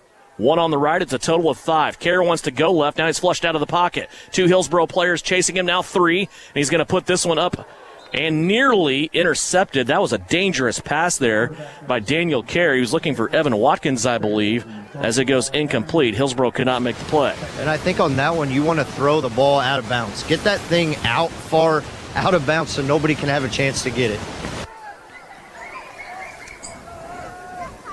2nd down and 10. Southeast ready to go again. Here's a play to Tucker Thaxton. Caught at the 25. Drags the Hillsboro defender up across the 30. Lost the football, but he was already well down. And the officials are going to let this go. They're going to give this to Hillsboro. Tucker Thaxton was laying flat on his back when he lost that football, and they're going to say it's a fumble for Southeast. Yeah, I didn't get to see that. I'm trying to make my way back over to closer to the sideline here. And yeah, it appeared from the far across the field as I was that he was well rolled over one time, and then the ball came out. Can't believe that. Would have been a 10-yard gain for Southeast of Saline, but instead they say it's a fumble. And Hillsboro's going to take over with their best starting field position of the night at the 32-yard line. Bolt back to pass, and he's going to be swallowed up. Josiah Monday went flying by, and then Cameron Whitty finished him off at the 43-yard line. That's a loss of 11 on the play. And just wrecking havoc in the middle that Josiah Monday does. And Cameron Whitty coming off the edge right there to help him out. Good job after the turnover of gathering yourself back up. Now Hillsboro once again behind the sticks on second down. Second down and 21. Back to the 43-yard line. What a big sack there by Cameron Whitty. Third sack of the night for Southeast. Here comes Brody Chambers. Bolt curls, gets around him. Now he's out free, takes a hit from Josiah Monday, lets it go, and it's a jump ball that's knocked incomplete. And Dawson Bold has to get help getting up. Josiah Monday, who put him in that situation, will help him get up, and a big, big hit from the senior Josiah Monday. Yeah, you're exactly right. He came in picture-perfect tackle. Nothing late about that. The only thing missed on that play was Deacon Bear getting ripped down from where his name would be on the back of his jersey. A clear holding call multiple times tonight. From the 43-yard line again, it'll be third down, and there is an unsportsmanlike number 58 on the offense. Unsportsmanlike conduct penalty here on Hillsboro, so that's not going to help their cause at all. It'll back them up another 15 yards. So now it's really bad down in distance. Their third and 21 is going to turn into a third and 36.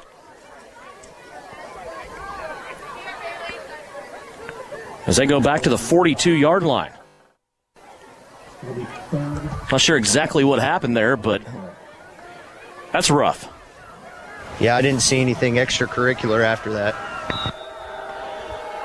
Third down and a mile. Three wide receivers on the left-hand side. Bolt wants to screen it out to the left, has a guy. And a couple of moves over there will get him to the 48-yard line. It's like Levi Smith over there. And Southeast of Saline will call a timeout. Actually, Seth Driggers on that reception. It's a gain of 8. His second reception of the night, 14 yards. 6 completions on 10 attempts. Now for Dawson Bolt. 48, Bryson Lippold with the tackle. Bryson Lippold with the tackle, and Southeast of Saline with a timeout with 45 seconds left to go. It's fourth and still very long here for the Hillsboro Trojans. Yeah, and just kind of a tough night on offense, and you and I kind of talked about that on the way up here, that this team is, when they played good teams, they don't put up as many yards nor as many points, and coming into this game, they were averaging, 30 plus and still sitting here at 0. So fourth and long here for Southeast of Saline's defense to protect, to see if Hillsboro wants to come out and run punt formation once again. I assume they will. Ball setting at midfield at the 49-yard line. And Southeast may look to turn the field here quickly, as they still have 2 timeouts remaining and playmakers like Tucker Thaxton. Referee's still waiting to get this set.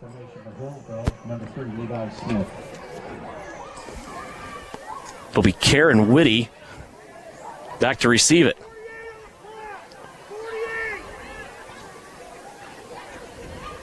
Seconds on the clock. They're going to add about 2.5 seconds back on the clock. Go to 48 seconds.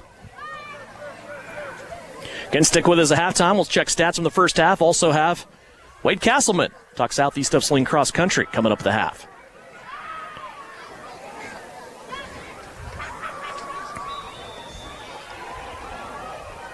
Levi Smith ready to punt this one away. Low snap. It goes through his legs. Now it's going to roll back, and chasing him will be Bryson Lippold. Lippold will take him down to 25. Another miscue here for Hillsboro, and Southeast of Saline gets it back with 25 yards in front of them, 40 seconds on the clock, and 2 timeouts remaining. And you got to put this one in. You were just given a gift right there. Tackle made back at the 25. So Southeast comes jogging out on the field to see what they can do here with 40 seconds and 2 timeouts. From the 25, Kerr wants to pass, has a clean pocket, now comes back to the middle of the field, throws it in a crowd, and gets away with a really suspect pass there. Should have been intercepted by Hillsboro, but they dropped it. Yeah, Wyatt Boyd right there getting stepped on at the end of the play. It's going to be a penalty also against Southeast of Saline. So their 2nd down and 10 will turn into 2nd down and more as they will back them up here. Boy, just a really bad decision there by Kerr. Throwing that up into a sea of maroon jerseys. There was one Southeast receiver there. And now after the penalty of 10 yards, Southeast will be backed up to the 35-yard line. So it'll be 2nd down and 20.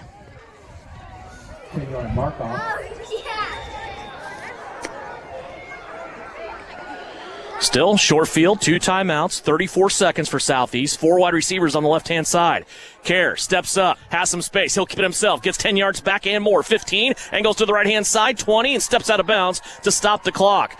Daniel Kerr, boy, you talk about the trust Mitch Gebhardt has in his senior quarterback, and Captain Kerr gets a 1st down and steps out at the 10-yard line after a gain of 24. They're going to spot it down at the 11. Yeah, and getting out of the pocket. Making a great play right there, stepping up, running after the last couple throws have came up short.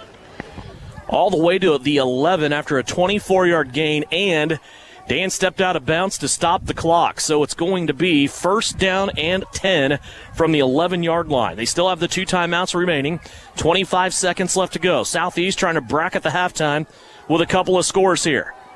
Here's Kerr. Fakes it to Friesen. He'll take it straight ahead. Inside of the 10, inside the 5 to the 4, and a gain of 7. Southeast will burn a timeout. We'll keep it right here.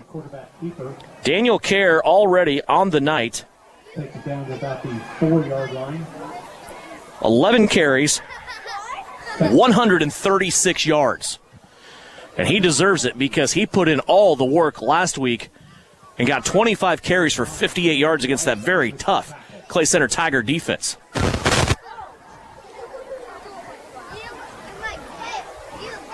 Still 18 seconds left and a timeout here for Southeast of Saline.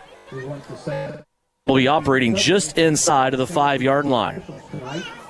Other games going on in the area that we'll check in on at halftime. Sacred Heart and Wabaunsee playing on the campus of Kansas Wesleyan. Also Salina Central and Andover Central tangling as well. Russ touched on earlier that matchup around the Wichita area between Andale and Wichita Collegiate. We'll check in on that as well. 2nd down and about 3 here for Southeast of Saline. They have 18.3 seconds on the clock. 2 wide receivers to the left. Kerr wants to roll that way. Under pressure, he's going to let it go. He throws this one away to preserve another down and distance. He got pressure right out of the gate. Coming storming in that time was Xander Haslett. And Kerr throws it out of the back of the end zone to keep it for 3rd down. That cost him 4 seconds, 14.3 on the clock. And a smart play right there. Got that one out of bounds where nobody had a chance to get it. 3rd down and 3. Kerr rolling out left. They're going to throw back this time to Friesen. Flash back to last week. Friesen trying to run away from a Hillsboro player, and he cannot. Gets back to the line of scrimmage, but that play obviously showed up on film this week for Hillsboro as Nathan Friesen unable to do anything with it, and the clock is going to run out. Southeast unable to get a timeout there, and maybe I miscounted. It did not have one remaining, Russ. Yeah, I don't think they had one left. The coaches were telling them to clock it really fast right after he was pulled down. We'll wait the comments here of Mitch Gebhart. All in all, though, maybe mishandling of some time there at the end, but still a very productive first half for Southeast of Saline as they go into the locker room up 22-0 as we await the comments of head coach Mitch Gebhart here on the field. Russ is pursuing him right now. And, boy, Southeast struck first in this game after a Hillsboro turnover. Really the defense for Southeast standing up once again. They have 3 sacks. Hillsboro's been sacked 3 times all year. Here's Coach. Coach, 22-0 first half. Really an overall great performance. Probably not how you want to end the half, but your overall thoughts. We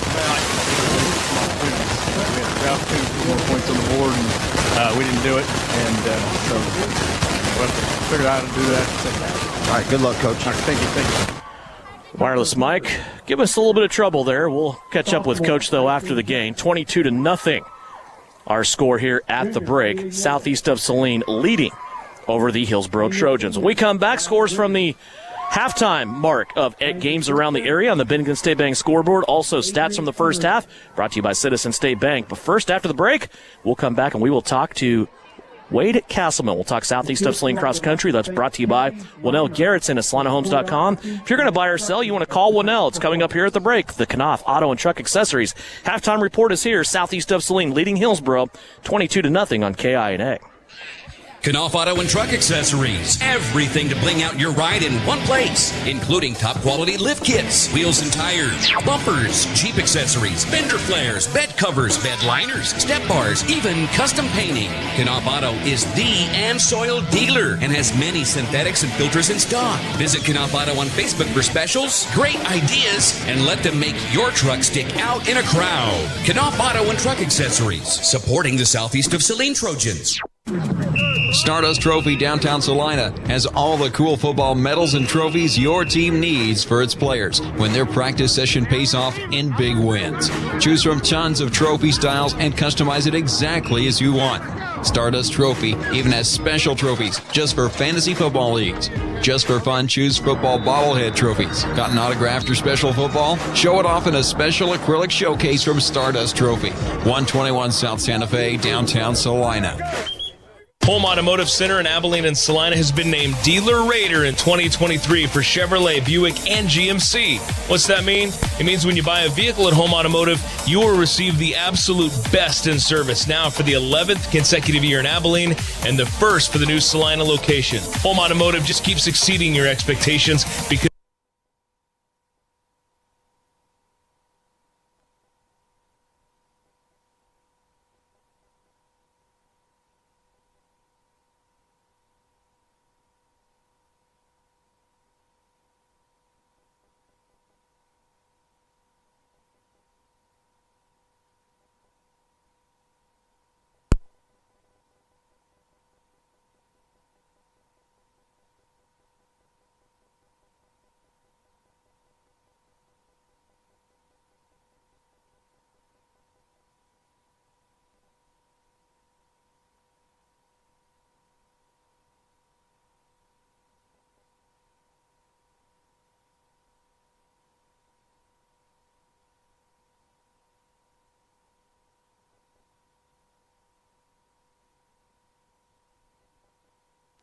in a rental before the holidays hit. Or maybe it's time to look at upsizing for the kids or downsizing for the folks. Country or town, big or small, one call does it all. Buy or sell, call Winnell at SalinaHomes.com. This is the Trojan Halftime Report. Coming up, a first half recap, stats, interviews, and a look at other area games. Let's head back to the stadium for Trojan Halftime on KINA. Back here at halftime, Southeast of Saline football in Hillsboro, and our chance to step away from the football field and catch up with Southeast of Saline cross country. And we'll do that with the cross country coach at Southeast. It's Wade Castleman. Coach, how you doing?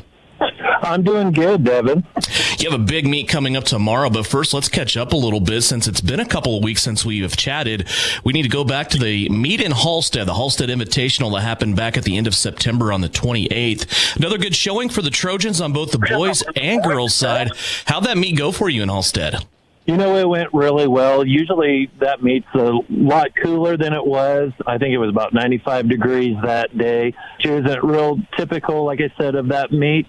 The kids still went out. You know, we've been practicing in heat all fall, it seems like, and they went out and performed very well. We will talk more about the weather and the changes coming up, but let's first talk about some of these results. Let's first, of course, start with the Lady Trojans. You had a couple of gals get into the top 10. Matter of fact, 4th, 5th, 6th, 7th, and 9th were your top runners. The Southeast of Saline takes the team title. Talk about your ladies and how they ran. They ran very well. Brecken Alderson went down. She wasn't feeling very good. And we ran without Anna Jackson that day, too. So, the results could have been even more significant on the win side for us. But, they still went out and competed very well at a high level and was very pleased with all of the girls' efforts, especially as warm as it was that day. Lady Trojans ended up in first place on the girls' side above Smoky Valley, Cheney, and Wichita Collegiate. On the boys' side, very impressive showing for the Trojans. 1st, 2nd, 3rd, and 5th. Talk about some of your individuals there on the guys' side. Yeah, Braden Walker won. Again, I'm pretty sure he hasn't been beat this season yet at a meet. And Caden was right toe behind him. And then Levi Allen was our 3rd runner. Jacob Bircher was our 4th. And Ben Garholtz was our 5th runner. And Isaiah Kerr was our 6th runner. And Caden Perry was our 7th runner that day. Team results, Southeast of Saline in first with 25 team points. Hutch Trinity a distance behind them in second. Then Goddard, Towanda Circle, and Marion round out the top 5. I feel like we're kind of in that point because we have turned the calendar now, and it's been a very busy September. Now into October. Are we at the halfway point of the season so far? And what do you think so far about the team and how they're developing?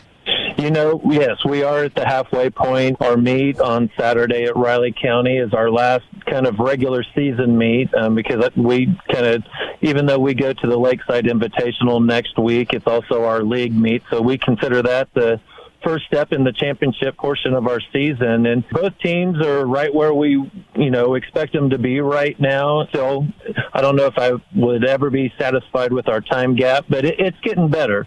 And we have some young kids. Miguel Ortega ran in the JV race last week at Holstead and performed very well. And he would have actually been our number 6 runner last week at Holstead if he would have ran in the varsity race. So, some of these younger kids are starting to step up, and, we need those younger kids to do that at this point in the season in case of an injury or illness. And, we don't hope for that, but it's good to have some depth to fill in if need be.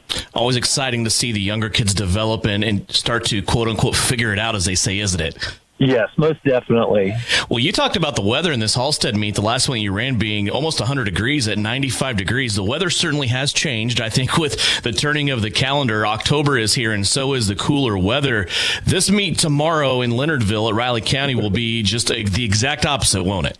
It sure will. It could be about a 45-degree difference. The junior high first race starts at 9:30 tomorrow morning, and I told the kids the overnight low is supposed to get down to 35 degrees, so it could be 40 to 45 degrees at race time for the junior high kids, and probably not much better for the high school kids. So I said, we've got to get prepared for that. Yeah, we'll roll with that. For the cooler weather. Okay. And if it starts doing that again on post game, just bail. That little bit of a change. You can see some of the kids that struggle in the heat kind of perk up a little bit, and it's fun to see them how they adapt to the cooler weather. That's what I was going to ask you. Do you have runners that absolutely love running in the cooler weather? I know you guys do a lot of conditioning, a lot of training. Of course, the beginning of the school year and the beginning of your season is mostly in the heat. But when the calendar and the temperatures change, can you see certain kids kind of rise to the top? Most definitely, yes. There's some kids that, they are cooler weather runners. And unfortunately, the large majority of our season is in the heat and everything. But, yeah, I do have kids that definitely like the cooler temperatures. Now, they don't necessarily like the stocking hat and glove type weather, but they do adapt and they do enjoy the cooler temperatures. Wade Castleman helping us catch up on Southeast of Saline cross country. Of course, tomorrow in Leonardville at the Riley County Invitational, both varsity and JV taking part of that meet. Coach, best of luck to you, and we'll look forward to catching up with you again. All right. Thank you very much, Devin. Back with more Southeast of Saline football halftime stats coming up after this on KINA. When does normal acute pain become abnormal chronic pain? Chronic pain can be one of two types, nociceptive and neuropathic. Each type differs based on what causes it, what it feels like, and what treatments may relieve it. Neuropathic pain can often be managed by a therapy called neurostimulation or spinal cord stimulation. If you suffer from chronic pain, ask your primary care physician for a referral to the Saline Pain Clinic. Our pain specialist will discuss the right options to manage your pain. Online at salinapainclinic.org. Troublesome car repair and everyone has told you it cannot be fixed or it's way too expensive? Try McKim Auto Service in Gypsum, Kansas. They do quick, dependable work and provide the lowest hourly rate in the area. McKim Auto will service your vehicle from front to back and everything in between. They treat you and your car like a friend or even family. McKim Service specializes in engine and transmission rebuilds. 701 Maple, Gypsum, Kansas. Wouldn't trust anyone else with my family car. So, if your repair seems grim, remember McKim. Give them a call today to make your appointment. Your husband is pretty handy to have around. He makes the world's best mac and cheese. He's in the Tickle Monster Hall of Fame. And he can teach anyone how to throw strikes. But a busted pipe in a basement full of water? Honey, I think we need a plumber. Is a little out of his league. That's where a homeowner's policy from Shelter Insurance comes in handy. We'll help get your house back in order and your husband back to what he does best.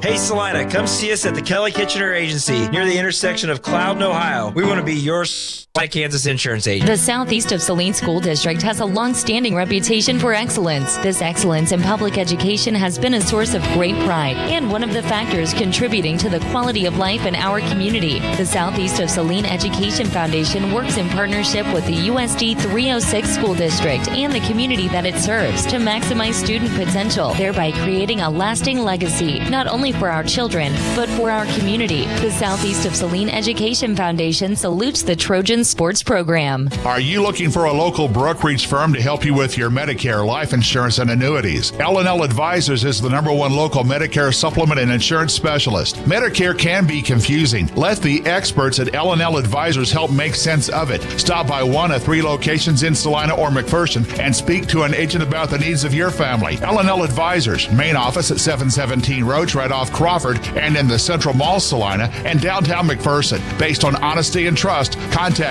L&L Advisors today. Fall is full of great activities that keep us on the road. When you return to home sweet home, your sewer backing up into the house is the last thing you want to find. Now is the time to dial up Salina Septic Service and their 24-hour service. They will find the problem, fix the problem, and prevent future problems with the Septic Plus Protection Club. Special pricing and worry-free maintenance. Salina Septic Service, taking care of you now and preventing septic problems in the future. Find them online at salinasepticservice.com. You're listening to Southeast Football on KINA. Back here on the campus of Tabor College, halftime. And stats from the first half look like this for Hillsboro. 6 of 10 passing the football. 47 yards passing. 2 catches by Wyatt Plenert, 2 catches by Seth Driggers. Leading rusher for Hillsboro, Dawson Bolt, their quarterback, 3 carries, 7 yards. For Southeast of Saline, Daniel Kerr throwing the football 9 of 17. So far he has 86 yards and an interception. Rushing the football, Daniel Kerr has been fantastic so far. He has a touchdown, 11 carries, 136 yards. Nathan Friesen, 7 carries, 2 touchdowns, 45 yards, 7 yards by Cameron Whitty, 3 yards by Grady Gebhardt. So far receiving, 3 catches each for Cameron Whitty and Tucker Thaxton. Thaxton has a touchdown, 47 yards. Whitty, 20 yards on his 3 catches. Wyatt Boyd caught a ball for 11 yards, and Evan Watkins caught a pass for 8 yards. Final numbers look like this from the first half. So far, Hillsboro, 18 rushing yards, 47 passing, a total of 65 yards of total offense. Southeast of Saline, 188 yards on the ground, 86 yards passing, 274 yards at halftime here for Southeast of Saline. Take a 30-second timeout. When we come back, third quarter action, we'll also take a check of the Bennington State Bank scoreboard. It's right around the corner. More football here as we walk through halftime, brought to you by Knauf Auto and Truck Accessories on KINA. Frisbee Construction is a service organization for the commercial grain industry dedicated to giving you the best in planning, the best in quality, and the best of workmanship, and overall the best value for your dollar since 1949. Frisbee Construction specializes in new construction as well as remodel and repair of grain handling facilities throughout the Midwest. Frisbee Construction Company in Gypsum has emergency crews available as needed. For more information, go to frisbeeinc.com. You're listening to Trojan Football on KINA Sports. Welcome back to Hillsboro. Devin Haney along with Russ Gossel, Brian Dennon providing live stream video free of charge on SalinaPost.com. And also Big Sam Pretty producing and engineering back at Studio Central. A lot of scores to catch you up on the Bennington State Bank scoreboard from around the area. Russ, take it away. Yeah, all these at the half. Clifton Clyde 20, El Saline 20, Newton 27, Salina South 0, Liberal 14, Great Bend 7, Colby over Goodland 13-0, Manhattan leads Junction City 23-0 at the half. Probably the big one in Class 3A, Andale and Wichita Collegiate. Andale up 20-0 on Wichita Collegiate. Ellsworth 19, Russell 14. Rose Hill 28, El Dorado 6. Wellington 17 over McPherson 14. Last week's opponent for Southeast, Clay Center, just steamrolling Concordia 53-0 at the half. Maybe a little bit of a surprise here at the half. Up in Minneapolis, Nemaha Central, who people have in the top two in Class 2A. Defending champions, leading Minneapolis just 10-0 at the half. Low-scoring game there. Bueller 30, Augusta 0. Rock Creek all over Hiawatha 48-0. Sabetha, the other one in Class 2A, 40-0 over Riverside. That seems to be about all the scores we have right here on the Bennington State Bank scoreboard. We'll get more as they pile in and pass them along to you as we work our way through this second half. Right now here at halftime, Southeast of Saline leads Hillsboro 22-0 in this District 5 matchup. Southeast, after stepping out of district and winning at Clay Center last week, back in, trying to get that win, but also a little kind of side note with that when you get into district play is also playing for points too. That will be a tiebreaker if you happen to lose a game or there's two teams with the same record down the stretch. Of course, everybody will play head-to-head, but then secondary, you go to plan B, and that would be the points. Southeast of Saline, of course, wants to go through and win every game in district play and not have that plan B, but if you do, you'll want to have the maximum amount of points, and so far that's what Southeast of Saline has done, and they want to continue to do that here in the second half. The maximum amount of points you can attain through any game or lose in any game is a plus 21 or a negative 21. Hillsboro comes into this game, they had their backs up against the wall a little bit. They are 1-1 in district play. They lost to Ellsworth but beat Halstead, but the margins did not balance out, and Hillsboro comes in 1-1 and a negative 16 in points. So they really need to protect the points margin here in this game. So far, Southeast of Saline leads it by 3 touchdowns. I want to remind you, the Scoreboard Show comes up every Friday night here on KINA. Scores and game wraps from across the state of Kansas for a full hour from 10 until 11 o'clock. It's brought to you by Home Automotive Centers in Abilene and Salina, and also the Salina Surgical Hospital. Then coming up on Sunday, it's a 2 o'clock pregame, 3:25 kick as the Kansas City Chiefs go into Minnesota to play the Vikings. There will be no Kansas Wesleyan game tomorrow on KINA because the Coyotes, coming off of a win, are on a bye week. They will play at Avila in Kansas City, Missouri next Saturday for a 1 o'clock kick. Keys to the second half here. Russ Kossel, our new image audio. Keys to the second half. What do you think here? I think it's more of the same. Continue to get pressure. I mean, you have to make Dawson Bolt get rid of the ball early. We've seen him hang in the pocket and have a few. His receivers, mind you, have dropped a lot of balls tonight. They have been wide open, a few on the sideline there late in the second half. You know, Xander Haslett had 2 of them hit him right in the hands, and he dropped them. Now they wouldn't have been for much yards, but you know, you still got to catch the football. So I think you got to continue to get pressure. All in all, I think Southeast of Saline has done a pretty good job with this Hillsboro offense. They've kept them kind of back on their heels a little bit, and numbers-wise, it does not balance out total offense or the scoreboard right now, and Southeast has a chance here to open up the second half and add more to their total. Here's a sidewinder kick that's just going to die at the 26-yard line. That was almost a trick shot, but Cameron Woody picks it up, and look out, Cameron Woody pulling guys down the left-hand sideline. He's going to step out of bounds. His heel goes on the line at the 43-yard line, and Cameron Whitty has given Southeast of Saline a short field here as he took what was a really weird kick and possibly hard-to-handle ball up the left-hand sideline. A good field position here for Southeast to start the third quarter. Yeah, that ball just absolutely died right there, and he came up and got it, and the kicker saved him, got just enough of him to get him out of bounds. First down and 10, Southeast of Saline. Two wide receivers on the right-hand side. They go to Friesen. He's going to stutter step in the hole, surge ahead, and get 5 yards on first down. Just very patient running and just right up the middle. Be patient and get 5 yards. You know, nothing flashy about it. Just follow your big offensive lineman, get what you can, and get into the second level. Friesen, a couple of touchdowns last week, has 2 touchdowns here so far in this game. Second down and 5 after a gain of 5. Whitty's going to fake the end around, ran into Kerr a little bit. Now Daniel's going to surge ahead, and he's going to be inside of the 30, just barely for Southeast of Saline. Gain of 8 on the play for Captain Kerr. Yeah, and that play just looked a little weird from the fake handoff, but the hole opened wide right there in that B gap, and he was able to get 6 yards before he was contacted. This offensive line is run blocking really well right now. First down and 10. We saw it last week at Clay Center. It continues here. Friesen counters off the left-hand side. He is going to bust ahead for a gain of about 3 on first down. And that'll bring up second down and 7. Picks up 2, second down 8. Friesen so far unofficially 9 carries, 53 yards, averaging about 9 yards a carry. Excuse me, that math was really bad. Just under 6 yards a carry. Holy cow, my brain froze right there. Second down.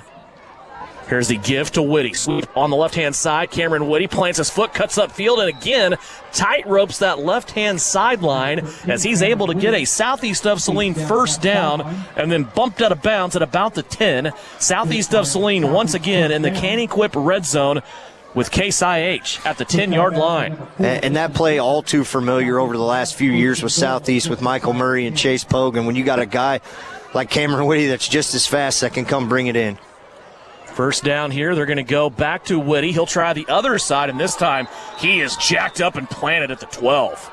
Loss of 2 on the play for Cameron Whitty, and a big, big hit there by Hillsboro's defense.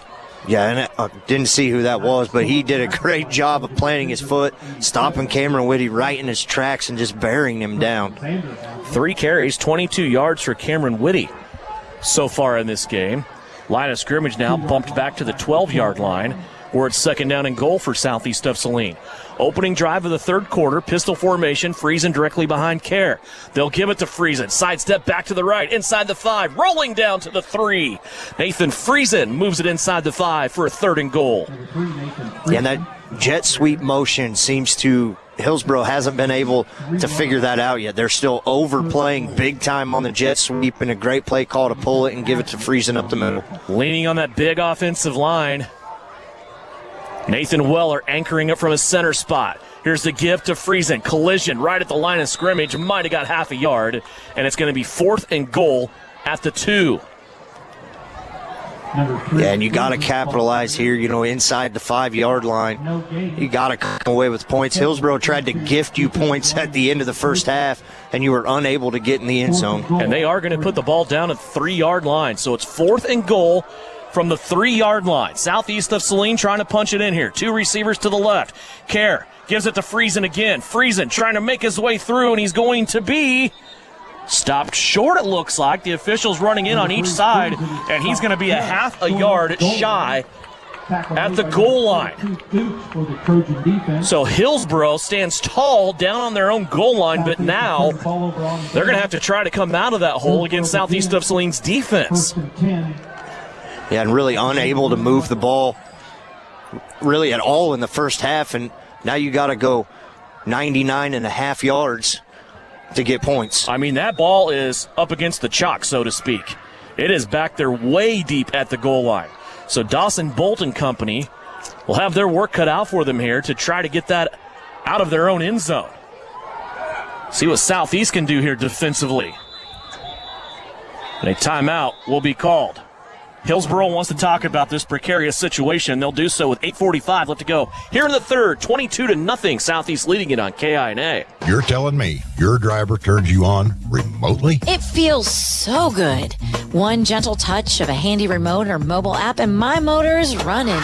And don't fret, my little pickup pal. New Image Audio installs these inside trucks too. Oh, yeah. You'll want it when the winter chill hits. A remote start from New Image Audio for cars, trucks, even diesels. All systems remote and cell phone capable. Nationwide coverage. Get yours at New Image Audio on South Broadway. In Salina.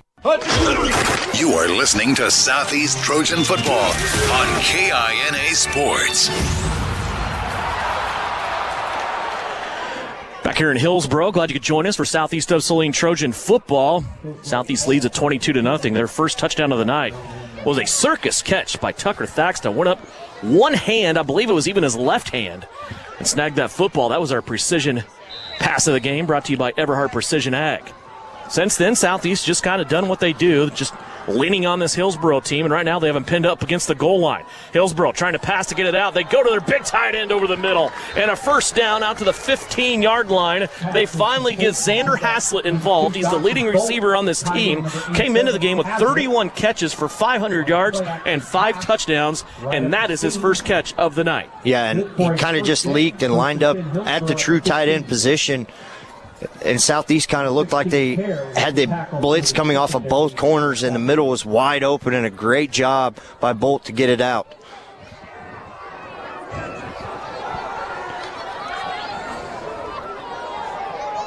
$14 yards on that play. First down and 10 now for Hillsboro. Out to the 15-yard line. They're still in a little bit of a hole here. And a handoff to Josiah Gooch, and that ball came out free, and Southeast takes it away. It's the second fumble of the night for Hillsboro. Looked like Southeast just stripped it clean out of the hole. They were trying to score with it, but the official blew it dead, and another fumble by this Hillsboro offense will give Southeast of Saline the football at the 12-yard line. Yeah, when you can start in the Can-Equip red zone, you know, I don't know if that ball was stripped or if it was just dropped on. There was kind of a read option play up through the middle, and it looked like it was just dropped right there. Nonetheless, Southeast ball. First down and 10 at the 13-yard line. Now Southeast drops it. This one goes springing free, and Hillsboro's going to pick it up. It's going to be a track meet all the way to the other side. It's the big guy rumbling with it, Xander Haslett. He's going to outrun this Southeast of Saline Trojan offense as he goes 90 yards down the field on a miscue from Southeast of Saline, and a pickup and a 6-point run by Hillsboro. Yeah, when your offense isn't doing nothing and your defense really hasn't stopped, you know, you get one stop down in there, you turn the ball over, you know, you got to get the ball back, and that's exactly what they did right there, picking it up, and the big man just rumbling down the middle of the field. You know, had about a 20-yard head start. It would have been tough for anybody to catch him. It's now looked like Hillsboro sets up for the extra point try. Looks like they're going to try a swinging gate look now of their own as they have put their first points on the board. Boy, what a weird strike of events there. About 5 plays that just make you shake your head both ways. Bolt wants to pass, goes out, has a receiver, and that one's going to be broke up.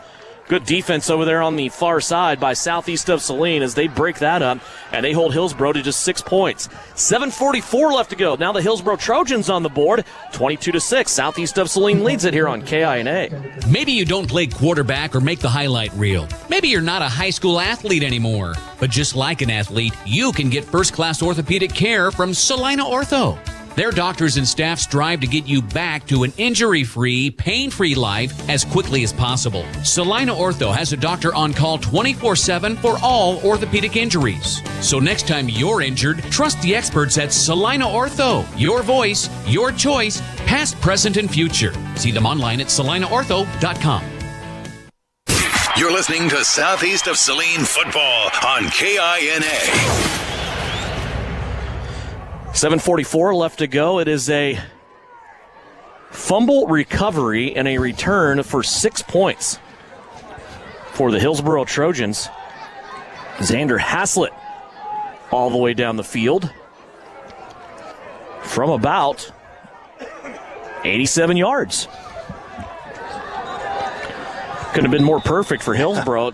The snap was dropped, but then a lineman kicked it out on the edge where there was absolutely nobody but Xander Haslett. And I think their defense now has more yards than their offense. You may be correct there. In the first half, 65 yards, so yes. Here's an onside kind of squib kick now. Southeast, trouble handling that. It goes off Wyatt Boyd's right arm, bounces right into the breadback of Friesen, and look out. Nathan Friesen down the left-hand sideline, has Boyd out in front. Lippold also out there blocking. Nathan Friesen still on his feet across midfield, and he's going to be brought down at the 36-yard line. Another big play by Southeast of Saline special teams. And that play was set up to go to the left. However, that ball was to the right hash, and Friesen came over and got it after it went off a front man and just was patient enough to let the play develop, followed his blockers all the way to the middle, reached it outside the numbers and down the sideline. Great job in a return once again by this special teams unit. 3 wide receivers out to the right-hand side. First down and 10 for Southeast at the Hillsboro 36-yard line. Kara's going to keep it. Sidesteps a couple of times in the backfield, comes inside of the 35-yard line to about the 32, and a gain of 4 on first down. He had a much better snap's been pretty good tonight. We saw a couple, week 1 and last week, but much better. Kerr's going to take it again. Wants to pass left-hand side on a quick out. Has Thaxton. Tucker cannot make the catch. The ball goes rolling out of bounds at the 25-yard line. That's the first pass attempt for Southeast of Saline here in this second half. So far in the game, now 9 of 18 at a flush even 50%. Yeah, and once again bringing up 3rd and 5, plus yards. And whenever Southeast has been in this situation, they've only been able to get like 3 or 4.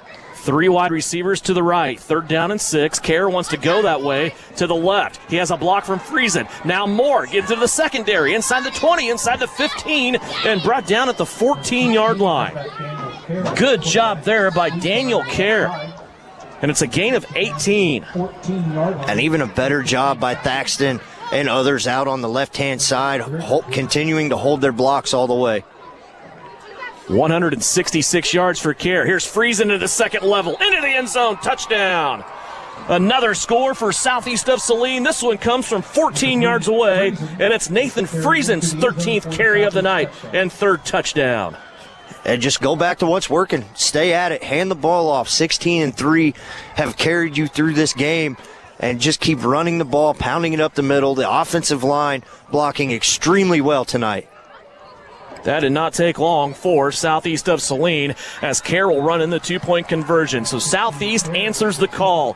After a miscue that ends up in Hillsboro's first touchdown, Southeast goes down the field, and they get 8 points back, 6:43 left to go, and it's 30-6 in the third quarter on KINA. The Bennington State Bank proudly supports local sports and wants each student to know that their hard work and talent is noticed and appreciated. At Bennington State Bank, they care about local communities and are committed to fostering long-term relationships through the delivery of excellent customer service, integrity, and fairness. From helping local businesses to supporting community youth and nonprofits to helping you purchase your dream home or invest in your future, Bennington State Bank is here to help. Give them a call to experience exceptional banking with hometown service. Bennington State Bank, your trusted hometown bank. Member FDIC. You're listening to Trojan Football on KINA Sports. Talk about answering the call. That's what Southeast of Saline just did right there after Hillsboro scored their first touchdown, a defensive touchdown. Southeast of Saline comes back. They get a nice kick return by Nathan Friesen on the ensuing kick right after that, and then a four-play drive that ends up with a Nathan Friesen 14-yard run. Daniel Kerr ran in the 2-point conversion, now 30-6. Southeast of Saline. Friesen 3 touchdowns on the ground tonight. Here's the high kick by Wyatt Boyd. Puts Hillsboro back just inside of the 10-yard line. The return is on by Josiah Gooch, and he's going to bring it out to the 29. So we have had a total of 5 turnovers in this game. 3 of them belong to Southeast of Saline. 2 fumbles and an interception. Hillsboro has had 2 fumbles. The biggest difference in that, Russ, is the 2 Hillsboro fumbles. Both end up in Southeast of Saline touchdowns and a total of 16 points. Yeah, only 1 for 4 in the first half last week on points off turnovers. Tonight, 100%. From the 30, Hillsboro, 2 receivers on each side as they go a total of 4, 2 by 2, and an illegal procedure as the running back came out of his stance too early. This play should be blown dead.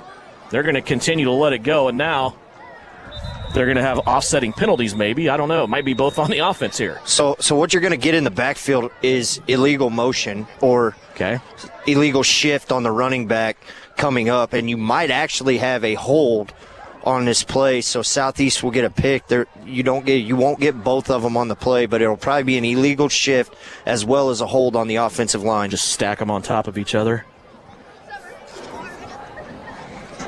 Is that a no? Yes, a no. They will decline the illegal shift and will accept a hold penalty. So it'll be 10 yards from the spot, which was probably about the line of scrimmage. Yeah, they're going to mark this ball about the 20-yard line. So it'll go from the 30 back to the 20. And that is where Hillsboro now will have a first down and 20. 6:27 left to go here. It's 30-6 in the third quarter. And yet another first and second down play that you're deep behind the sticks. And back inside the 20-yard line. 3 wide receivers to the short side of the field. It's the near side of the field as you view it on Salina Post. Low snap. Dawson Bolt has to go down and get it. Now he's going to scramble, and he is loose. Once again, he runs by Killian Vaughn and then gets pursued from behind and tackled by Grady Gebhardt, who closed the door quickly. Boy, Grady came out of there like he was shot out of a cannon and makes the tackle at the 36-yard line. It was a gain of 16 on the run. And Dawson Bolt, like you said, doesn't run the ball much, but in those 2 scrambles that he had at the end of the first half and then this scramble right here, he's got some wheels on him. He outran everybody right there, just stepped right up in the pocket, doesn't like to get out, but that one, a great job of getting up in the field, bring up second down and manageable. Bolt had 3 yards rushing coming into this game. Tonight he has 23. From the 36, they go back to Gooch, trying the right-hand side, carries a Southeast defender a couple of yards, and it'll be third down and 2. Gooch, the ball carry off right side tackle, picks up about 3 yards. And a good job right there by Hillsboro's offensive line. Kind of won the battle. Haven't said that. I don't think I've said that once tonight, as the defensive front for Southeast has been standing up tall once again for the 6th week in a row. Clock continues to roll down here as we work our way towards the 5-minute mark of the third quarter. Third down and 1 as the Hillsboro Trojans dispatch 3 wide receivers to the left-hand side. Gooch in the backfield directly behind the quarterback. They'll run the option to the left. Pitch out to Gooch. He cuts back, runs into a Southeast defender. Now there's help, and Gooch may have gotten the first down, but he may not have. Boy, this is very, very close. The sticks are at the 40. That's where the officials are both standing on each side of the field, and we'll see where they spot the football down here. Yeah, and it looks like be a first down. Yeah, they put this on the other side of the 40-yard line, so only had to get the nose of the football to the 40, and they're a half yard past it. But a great job right there coming up, filling it. That option play has not been fun for Dawson Bolt tonight, as Josiah Monday has just wrecked him multiple times on that play. Yeah, and Josiah Gooch, give the sophomore credit there. That was strung out well by Southeast defense, but he was able to plant that foot and get back up the field. Here's a pass now back to the tight end. It's Xander Haslett, and Haslett catches it right face mask high, and he'll bring it into Southeast of Saline territory at the 42-yard line. It's a gain of 18. Yeah, now Hillsboro wanting to go fast, already back up on the ball. Haslett just leaking right down the middle of the field, just like you saw earlier in the last drive. From the 42, first down and 10 for Hillsboro. Trying to finish off this third quarter strong. They trail it 30-6. Back up the middle, Josiah Gooch. He's going to pick up a couple on that play. Looks like they'll give him 3 as he crashes into the 39. Number 32, Josiah Gooch. 12 carries, 11 yards for the sophomore tailback tonight. Second down and a long 6 for Hillsboro. Second down and 7 for the Hillsboro Trojans here. Ball with the tackle for Southeast. Operating just inside of the 39-yard line. Bolt back to pass. Josiah Monday gets picked up, and it's going to be an incomplete pass over the middle of the field. Lincoln Weichert And Josiah Monday came screaming through there, and I think it was Josiah Gooch that picked him up on the block. Yeah, and on the back end right there, great job by Tucker Thaxton coming over, reading the route well, and got his offside arm just enough across to bat the ball down. Didn't really have a chance to intercept it, but wasn't going to allow the reception. 3rd down and 6 now for Hillsboro. 3:32 left to go here in the third quarter. Pistol formation, 2 wide receivers on each side. Gooch directly behind Dawson Bolt. Steps back to pass. Wants to rip it down the left-hand sideline. Has a receiver, and it's going to be a touchdown. Seth Driggers took that one away from the defensive back for Southeast of Saline. And it goes in for a Hillsboro touchdown from 39 yards away. Hillsboro touchdown. Good route right there. Coming right in, planting that foot, little inside slant route, and Wyatt Boyd just unable to stay up with him. Tried to lunge out and knock it down and just could not get there. First passing touchdown of the night. First offensive touchdown of the night for Hillsboro. And it comes from 39 yards away.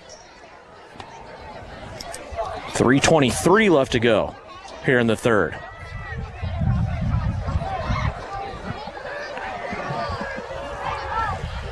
Pistol formation here. Hillsboro trying to go for 2. Bolt back to pass, and again goes back to Xander Haslett, his big tight end for the 2-pointer. 3:23 left to go here in the third quarter. Hillsboro goes down the field. They pick up 8 points.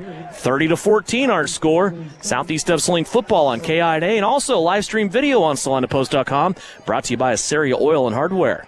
Kickoff Auto and Truck Accessories. Everything to bling out your ride in one place, including top quality lift kits, wheels and tires, bumpers, Jeep accessories, fender flares, bed covers, bed liners, step bars, even custom painting. Kickoff Auto is the and soil dealer and has many synthetics and filters in stock. Visit Kickoff Auto on Facebook for specials, great ideas, and let them make your truck stick out in a crowd. Kickoff Auto and Truck Accessories, supporting the Southeast of Saline Trojans. You're listening to Trojan Football on KINA Sports. An impressive drive there for the Hillsboro Trojans. They go down the field and they end up having a couple of big plays in that drive. One was a big pass to Seth Driggers for a touchdown, then a 2-point conversion to Xander Haslett. 8 points on the board for Hillsboro, now 30-14 the score. Southeast of Saline leads it. Yeah, I think if you're Southeast Saline right here, just set up another good return. Get your quick onside kick right here by Hillsboro, covered up by Kendall Minimum.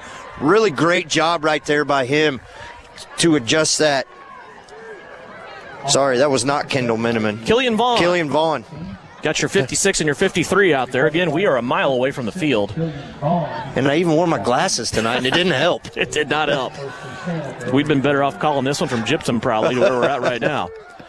So Killian Vaughn on his toes on that one. That's going to give Southeast of Saline the football here with good field position at midfield. They're at the 48-yard line. Here's the give to Friesen, stringing out left-hand side. Loses one Hillsboro tackler. Now surges ahead for a gain of about 3 yards. Friesen's 14th carry of the night. 82 yards and 3 touchdowns for him thus far as he took it across the 50-yard line. Yeah, that play just never really got developed. He never really got to the outside. Kind of had to avoid one guy in the backfield.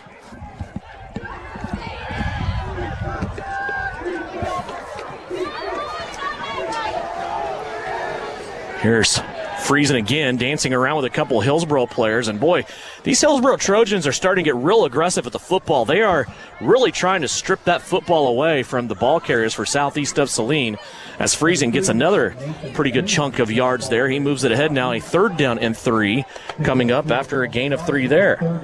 Yeah, notice Xander Haslett is coming in as the second guy, just trying to rake the football out. They'll fake it to Friesen this time. Kerr keeps it. He's in the secondary. Collides with a safety. Still on his feet and brought down at the 25-yard line. What a carry that time by Daniel Kerr. And it goes for 23 yards.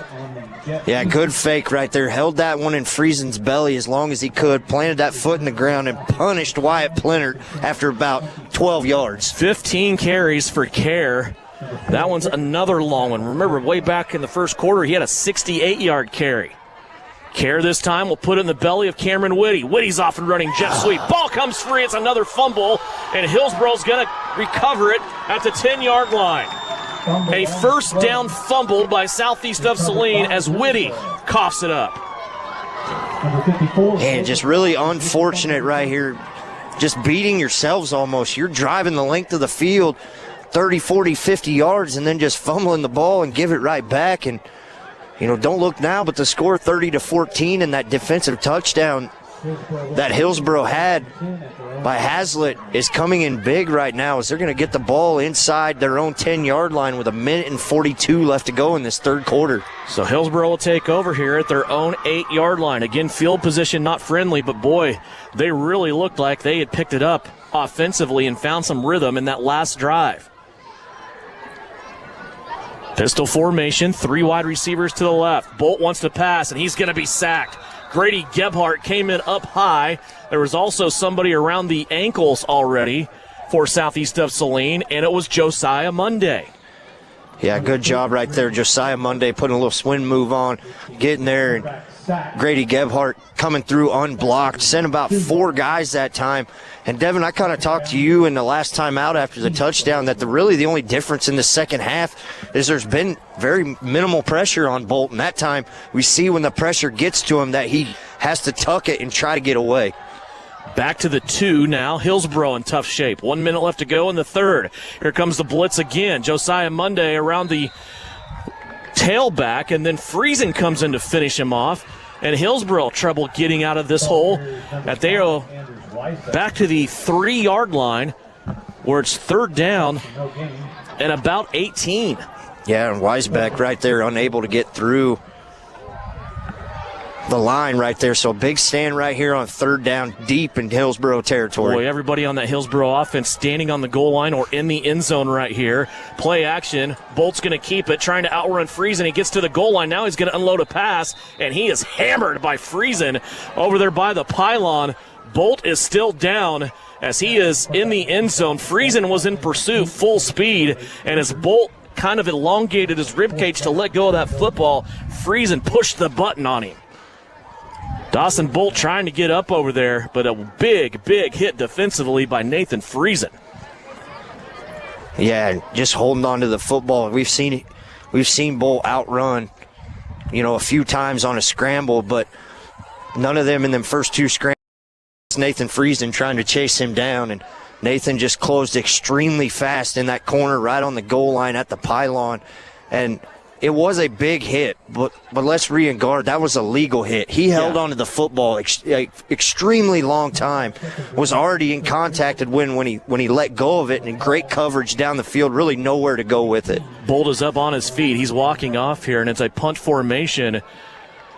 And Hillsboro is going to have their punter with his heels on the back line here, punting against the wind. Whitty and Kerr standing at the 35, and this punt's going to be shorter than that. It's going to take a bounce at the 25 and then roll dead at about the 36, 37-yard line. And a good flip of field position, again, courtesy of Southeast of Saline's defense. They do their job, keeping the pressure on the Hillsboro offense. And we've seen this a few weeks now where the defense has really stood out and stood up. Backs against the wall a few times, standing out, getting the ball back. Offense turns the ball over. Defense has got to step up again. Scoring enough points, obviously, to stay ahead. But at some point, you got to put drives together and get points in the end zone. Maybe the last play of the third quarter here. Kerr is going to fake it to Friesen. Now he's going to roll out, throw it to Whitty. Whitty has it at the 25, spins and goes out of bounds at about the 20-yard line. 2 Hillsboro players run into each other, and that will stop the clock with 8.5 seconds left to go here in the quarter. Yeah, more importantly, Whitty holds on to the football that time. Took a big hit. Now they're looking to go quick right here. Down to the 17-yard line. Here's the fake to Friesen. Kerr keeps it. He's going to be spun at the 15 and thrown down at about the 14, and that will be the last play of the quarter. 30-14. What a fun third quarter that was. We have one more quarter left to go here from the campus of Tabor College. Southeast of Saline, 30 on the board. Hillsboro with 14. Trojan football is brought to you by Asari Oil and Hardware. For a century, the Farmall tractor transformed farming generation after generation. Today, legacy Farmall tractors and modern ones are found all around the world. Still incredibly reliable, still all-purpose as ever. To celebrate 100 years of Farmall, Case IH is giving away a Farmall Utility 75C tractor and $15,000. Join the celebration and enter for your chance to win. For contest details, contact Can-Equip in Salina. It's mid-season, and that means playoff time for the Trojans, 1L Garrettson. The games get bigger and the stakes are high. Sounds like the real estate game, and just like the coaches are planning for their biggest part of the year, you can make plans for your family's real estate adventures. Maybe you're wanting to invest in a rental before the holidays hit, or maybe it's time to look at upsizing for the kids or downsizing for the folks. Country or town, big or small, one call does it all. Buy or sell, call 1L at salinahomes.com. You are listening to Southeast Trojan Football on KINA Sports. Southeast of Saline gives up 2 touchdowns, 1 defensively, 1 offensively in the third quarter, but they still lead it 30-14. Welcome back to the campus of Tabor College. Devin Haney, Russ Kossel, Brian Dennett. Live stream video on SalinaPost.com. Also the radio broadcast here on KINA. Big Sam Purdy producing and engineering back at Studio Central. Second down and 5 after the 5-yard carry by Daniel Kerr to end the third quarter. Southeast of Saline knocking on the door here once again as they have the football at the 13-yard line. Here's the give to Friesen. Little counter stutter step there, and he'll take it down to the 10. Be a yard shot. It'll be 3rd down and 1 coming up. And we haven't mentioned it a lot tonight. We mentioned it a lot last week against Clay Center, but these 5 offensive linemen have really played well all year. Really the first year these 5 have gelled together, and they've hit the ground running from the start of the season. 3rd down and 1. Kerr goes back to Friesen, right-hand side. Friesen inside the 5 and inside the end zone. Nathan Friesen with another Al Bundy night. 4 touchdowns for him as he takes it in from 10 yards away. Nathan Friesen now with 100 yards on the night. Yeah, very patient. I think that was the key to that touchdown. He kind of hit the hole hard and then kind of put the brakes on a little bit, let one offensive lineman come over, clear the way, and then did the rest of the work to get in the end zone. 2-point conversion attempt. Kerr rolling out to the right-hand side. He's going to tuck this one, go to the goal line himself, and get it. An 8-point trip for Southeast of Saline. 11:28 left to go here as they open the fourth quarter. 38-14. Southeast of Saline winning it here on KINA. Citizens State Bank has been serving Kansans for over 100 years. We are a full-service bank that can service your personal, business, and agricultural lending and deposit needs. Citizens State Bank offers 24/7 convenience with mobile deposit, online banking, and our ATM conveniently located in front of the building. Stop by and see our friendly and helpful staff. Citizens State Bank at 600 Maple Street in Gypsum, Kansas. Citizens State Bank and Trust Company is a proud supporter of the Southeast of Saline Trojans. You're listening to Southeast of Saline Football on KINA. Well, nonetheless, anything, it has been entertaining tonight with Southeast of Saline and some of these turnovers. I'm sure the coaching staff not enjoying it, but they are still right now maintaining a lead and also at least that 21-point spread that they're looking to get out of Hillsboro with here tonight as they make an 8-point trip down the field. Nathan Friesen with his 4th touchdown of the night. It's the first time this year that he's done that. He did that twice last year. Here's a kick by Wyatt Boyd that sounded funny coming off the tee. It's going to bounce inside the 20-yard line. Josiah Gooch picks it up for Hillsboro, and he'll be ankle tackled at the 30-yard line and then fall ahead to about the 33 or 34. Yeah, Trey Droege right there with the tackle. Great job coming down the field. Thought he looked like he was outrun, had a bad angle, took a lunge at it, and got both arms around the returner. So a good job right there by Trey Droege to bring that one up short. We're spotting this at the 36.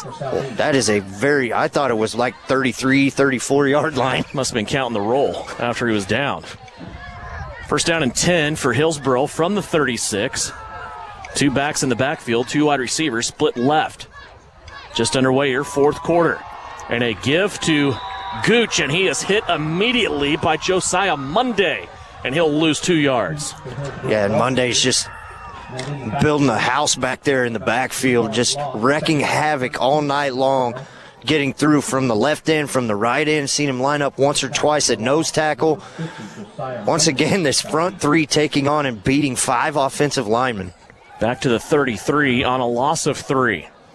Don't really agree with that spot either. Guess it all evens out, right? At least you hope so. 2nd down and 13 now for Hillsboro. Bolt wanting to come to the near side, and he has a receiver. It bounces off of his gloves, and incomplete. Lincoln Weichert dropped another one. Yeah, and that's his 3rd or 4th drop tonight that he's had hit him in the hands.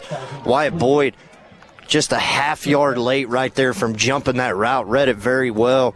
Bolt got the ball out of his hand super fast. That was unable for Boyd to pick that one off. Those hands and those gloves feel different when it's 40 degrees cooler than what it was a week ago, doesn't it? Yeah, I mean, yeah, I can agree. It does. Aluminum bleachers, I don't know who invented it, but they should have been hung up right when they did. 3rd down and 13. Bolt under pressure. Bear gets to him, but he gets around. Bolt now looking for a receiver, and Bryson Lippold will break it up. 2 incomplete passes here on this drive for Hillsboro will bring up 4th down. It's 4th and 14. Deacon Bear in there giving pressure. Then Bryson Lippold on the back end from his linebacker spot dropping into coverage, deflecting that pass. Yeah, I don't think he deflected that. I think that just hit him in a bad spot. And when I say that, I mean right in the hands. I mean, that thing landed right in his lap. And trying to be nice. There was nobody more upset than himself after that play. Bring up 4th and 13 now, and Hillsboro back into punting formation. Kerr, Whitty, back to receive. They're standing at their own 35, 37-yard lines. They're going to have to hustle. This is the 2nd time that they've done this. Play clock down to 1, then goes to 0. They do get it off, and a nice high punt for Hillsboro. Whitty falling down, and this ball's going to get by him. He's pursuing it. He'll pick it up off the bounce and curl back to the 10-yard line, now trying to get out of a hole, and he cannot. He is brought down at the 11. That ball had enough momentum on it. Of course, it's easy for us to say, sitting in these aluminum bleachers, that I think it might have carried into the end zone. But Whitty opting to go back and try to field that and maybe saving some yards, maybe not. I don't know. It would have been tough to call there. Yeah, it definitely had a lot of momentum going that way. A really, really good punt right there. And now Southeast deep in their own territory to start this drive. 38-14, Southeast of Saline, 10:24 left to go here in the 4th quarter. 2 wide receivers out to the left. Kerr looking to the right. Now he's going to roll left, sidearms it, and it's going to be broke up.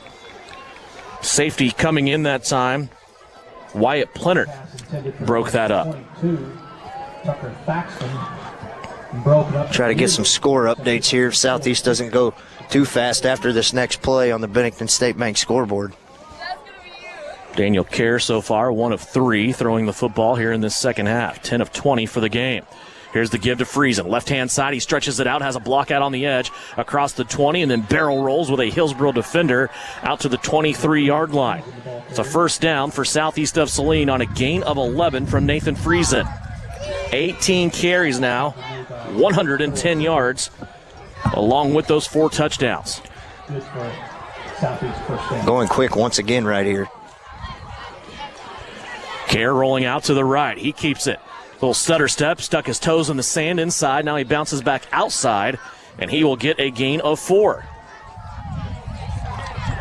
These two have been workhorses. We really haven't seen a game like that so far in the first 5 weeks where Friesen and Kerr have been right there as far as number of carries. But right now, Friesen has 18 carries. Daniel Kerr has 17. And both of them highly productive. 3rd down and 5. Kerr will keep it again. 2nd level, 1st down and more. Breaks it off 40, 50. Look out, it's a one-on-one race. Kerr inside the 30 and finally drug down from behind. Daniel Kerr all the way down to the 27-yard line. And cue it up right there. Another, you called it productive running by number 16, Daniel Kerr, and Nathan Friesen tonight. And Kerr once again on cue with a huge gain. 27-yard line.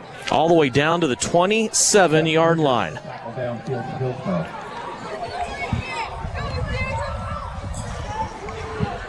Here's Friesen out on the edge. Splits 2 Hillsboro defenders. Now he will be inside the 20, inside the Can-Equip red zone. Yeah, and Evan Watkins with a phenomenal block out here on the outside. on the corner that came up and thought he was going to have a clear shot, and Evan Watkins just took him 4 yards out of the play. 77 big, Sam Sorensen. Here's the give to Friesen. Looking for 5 maybe. He's tripped up and brought down at about the 5. A carry of 11 yards by Nathan Friesen. And it's just that jet sweep motion that Hillsboro has not been able to figure out tonight. From the 5-yard line, 1st and goal, back to Friesen. He's going to be stopped at the 4 after a gain of 1. Keaton Blake right there upset with himself for missing a block. And, you know, the way this offensive line has performed really all year, especially tonight, undersized when they go everywhere against these big 250-pound defensive linemen. 2nd goal from just inside the 5. Kerr has it. He'll keep it. Fake the end around, and he'll walk it in. Daniel Kerr has his 2nd touchdown of the night. This one comes on his 19th carry, and Daniel Kerr unofficially 247 yards to go along with his 2 touchdowns. Just astronomical numbers that these 2 backs are putting up, especially Daniel Kerr, you know, Nathan Friesen. But once again, it all goes back to that offensive line. You know, them plays take a little time to develop for them to hold their blocks, as we'll get the 2-point conversion right here. Here's the 2-pointer. Whitty on the end around has Nathan Weller out in front of him, and Whitty will walk it in, as Weller probably could have taken it that time. Nathan out there showing his wheels as he brings it into the end zone on the 2-point conversion with Cameron Whitty. 7:52 left to go in the 4th quarter. 46-14. Southeast pulling away here on KINA. Get the compact tractor you've been dreaming of with $0 down and 0% interest. Prairie Land Partners is excited to offer exclusive and unbeatable prices on 1 through 5 series John Deere compact utility tractors. Tackle your hardest projects with ease from the seat of a John Deere and go easy on your finances with Prairie Land Partners. Stop by or give them a call to hear about their unbeatable fall pricing on all compact utility tractors. Some restrictions apply. See prairielandpartners.com for details. Prairie Land Partners. You're listening to Trojan Football on KINA Sports. The highest offensive output for Southeast of Saline last season was 499 yards against the Hillsboro Trojans. They're looking for that same total or more here tonight. Yeah, just a great performance, really by everybody. But I have a feeling when we go down to the field and talk to Mitch Gebhardt after the game, the things that need to be cleaned up will be mentioned. Namely turnovers in this one, right? There hasn't been a lot of penalties, but it's been taking care of the football. As this kick from Boyd bounces right in front of a Hillsboro return man and brought back all the way to the 40-yard line. Malachi Watkins and also Gannon Jacobson in there. Malachi Hopkins. Sorry, Hopkins. I always get him and Evan Watkins mixed up for some reason. Him and Jacobson in there at the 40-yard line, where Hillsboro will come out and they will try it again. See if they can get a productive play on 1st down. Southeast really playing very proficient on 1st down and getting them back behind the sticks. Hillsboro will go 2-by-2 here, a total of 4 wide receivers, 2 on each side. Dawson Bolt in the pistol formation. Here's the jet sweep, end around, looking for the left-hand side. A flag flies as the handoff goes here to Wyatt Plenert. And Plenert surges ahead for about 6, but the flag, I think, will bring it back. That might be the only way they're going to stop Josiah Monday, is just to tackle him at the line of scrimmage, because I have a feeling that one's going to come back. It's about 2 guys there tackling Josiah, as he had a great read on the corner there to get it stopped, and that's exactly what it's going to be. And once again, it's going to put them 1st and 20 to start this drive again. So, again, starting out in a hole here.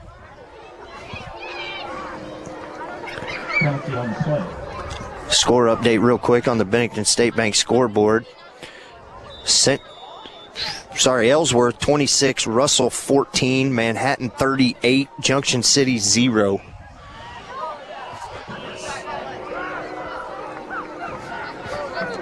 First down and 20. Well, Junction City's had a tough schedule this year, haven't they? Back to the 30-yard line is Hillsboro. And now another loss of 4 yards as Brody Chambers makes his presence felt on Josiah Gooch, sophomore on sophomore, in a loss of 4 for Gooch. Yeah, Chambers tired of Josiah Monday getting back there first, and he's like, let me get a shot at this guy's update out of Minneapolis. Nemaha Central 17, Minneapolis 0. So Nemaha Central not being able to score very much on Minneapolis tonight. Back to the 26 for Hillsboro, second down and 24 now.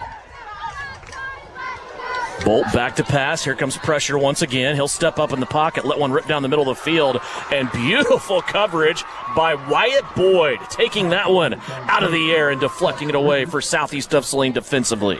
Yeah, just mirroring the receiver right there. Wyatt Boyd just jumping right in front of that pass, reading it absolutely perfectly. As might have been a misread right there. They kind of flanked the running back out of the backfield over here to the near side numbers, and there was nobody within 20 yards over here. Incomplete pass will stop the clock with 6:24 left to play. 46-14 our score. Big battle in 3A. Andale 28, Collegiate 7. Wow. Third down and a mile here for Hillsboro. Bolt back to pass, under pressure, hit from behind, but he squirts free. Bolt now going out to the right-hand sideline, puts it up in the air, and it's going to be deflected and intercepted. See what the official says. Daniel Kerr got his hand into it, and they're going to say it is an interception by Gannon Jacobson. They're going to get Killian Vaughn with a late hit on the quarterback over here. It probably was late. He tried to pull up, but just unable to. But I have a feeling you're going to get a roughing the passer call over here at about the 21-yard line. How about the play, though, by Daniel Kerr? He just got his hand around the receiver, deflected that ball, and was able to knock it out. It's almost like a basketball technique, right? I mean, Bryson Flax would love to see that. Hand around the defender, palm out, hand in the passing lane, and deflected it enough to where it could get picked off by Gannon Jacobson. But you are right. This defense for Southeast will have to stay on the field as a roughing the passer call. Personal foul will be issued against Southeast of Saline. And that's a shame because it was third down and 24 for Hillsboro. Not only did they throw an interception, but they will get a first down now on the miscue by Southeast on defense. Yeah, just unfortunate right there.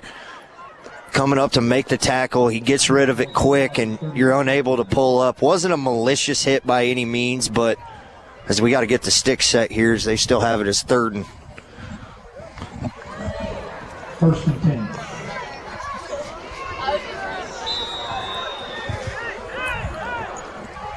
We're going to start here now at the 36 after the penalty. First down and 10. Two backs in the backfield. Bolt's going to pitch it out to Gooch, and he's going to be hit and dropped. Another big loss on the play. They're going to lose 3 yards as Josiah Gooch taken down by Josiah Monday back at the 33-yard line. Yeah, Bryson Lippold was there first to make initial contact, and then, of course, Josiah Monday coming in to help out.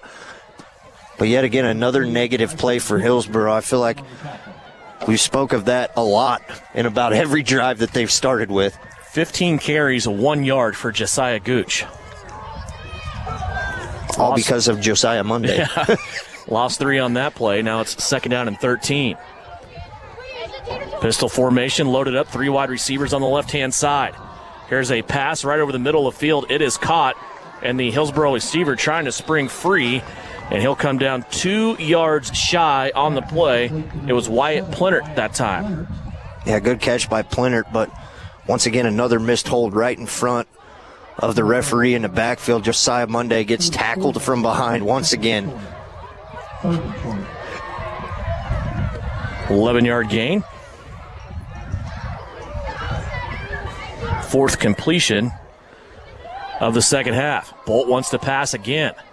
And this is going to be incomplete. Now 4 of 10 passing here in the second half. That'll stop the clock with 4:51 left to play. 46-14, Southeast of Saline. Seems weird to talk about this already, but next week back on campus at SCS, it'll be senior night as the Trojans will welcome in the Lions. Lions winless this year coming into tonight. 4th down and 2 from the 44. Here for Hillsboro. Bolt back to pass. Over the top, and it's going to be knocked out of the air by Gannon Jacobson. Jacobson really turning into a valuable safety for Southeast of Saline's defense. A couple of plays here in this game, 2 interceptions a week ago. But he leads this team in interceptions, and the Southeast offense will come back out onto the field. Yeah, and Southeast did a little stunt right there up front, kind of going inside out. Left tackle Nash Dickinson kind of stepped back and nobody was there. Big Brody Chambers came around the outside. There was no match and no contest right there. Daniel Kerr brings his offense back out onto the field. Evan Watkins, a slot back in front of him to the right. They'll give it to Friesen, straight up the gut. Friesen has 10, 15, 20, and down inside of the 20. Down to the 19-yard line. A big run by Friesen as he goes down hard on this turf, and he is still down. Boy, he landed hard on that right side. And now the trainers from Salina Regional Orthopedic and Sports Medicine being summoned here. Daniel Kerr back at the 40, still down in a catcher's crouch, trying to see what's going on with his backfield running mate. You're going to spot him down at the 19. And that was a gain of 25 yards by Nathan Friesen. Yeah, and a terrible way to end that play on what was a very good play by Nathan Friesen. And that offensive line doing a good job. And that is great to see right there. He puts both arms up and gets pulled up by both arms and is walking off the field under his own power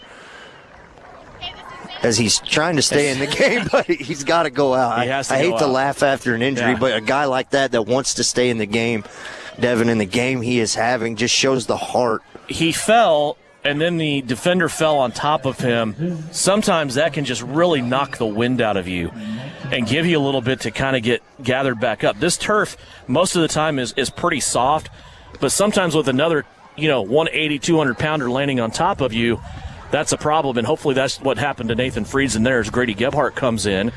He will take over now at tailback. Grady with the handoff. Little stutter step for him. Spins off one tackler, now fighting through. Lost the football, and now fighting for it on the pile. No whistle yet. Finally it blows, and we'll have to see who came over. Now a flag flies on this play. Grady was fighting for extra yardage. We've talked about this Hillsboro team, how they're going after the football, and he lost it at the 16-yard line. So now this flag will become an interesting part of this because I don't think a decision was made yet on who recovered the fumble. So this penalty could be big for Southeast as it looks like they're going to keep the ball with Hillsboro. Looks like it's going to be unsportsmanlike conduct once again on Hillsboro, but I believe they have it where they are going to keep the football. And what's even better to see is number 3 is back out on the field after one play. That is the 5th turnover for Southeast of Saline tonight. And that is uncharacteristic for the Southeast Trojans as they came in to tonight with a big turnover margin on their side.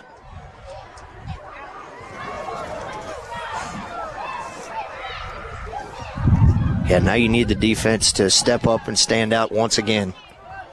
Yeah, Southeast was plus 11 in turnovers coming into this game. They have 5 here tonight. Here's Josiah Monday again, wrecking havoc. Took an offensive lineman into the backfield, and Josiah Gooch goes by him and gets about 1 yard on the play. Clock continues to run now, under 4 minutes left to go here in this game. 46-14 our score. Line of scrimmage for Hillsboro back at the 8-yard line. Yeah, and Hillsboro, no hurry to go fast here, is taking the play clock all the way down under 10 seconds. Again, right now, not only the scoreboard, but also the points that we talk about during district play working out for Southeast of Saline. Here's a ball that pops straight up in the air off Dawson Bolt's hands. Josiah Gooch ends up with it, and he is going to be taken down for a 2-yard loss. Yeah, Josiah Gooch, 17 carries, no yards. Yeah, and the last 2 tackles, you called the first one by Grady Gebhardt, and that time, once again, Grady filling in the hole. A great job there. Now the quarterback, Bolt, coming all the way over to his head coach to get the play, and now running all the way back across to the middle of the field. 2:53 left to go.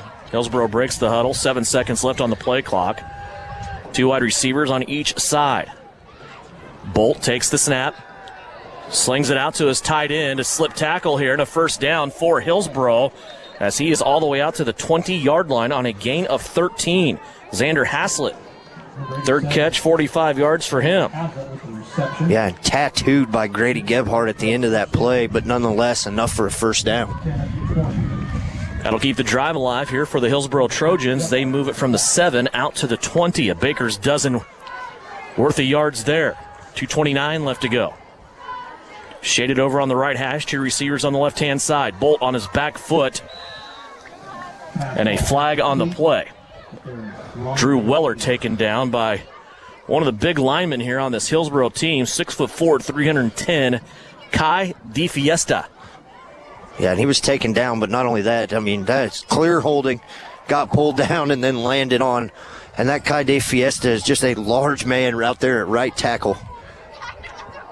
But another negative play to put him behind the sticks, a penalty causing this one on first down. And 2:22 left on the clock. About 45 minutes after Southeast of Saline postgame, we will have the Scoreboard Show.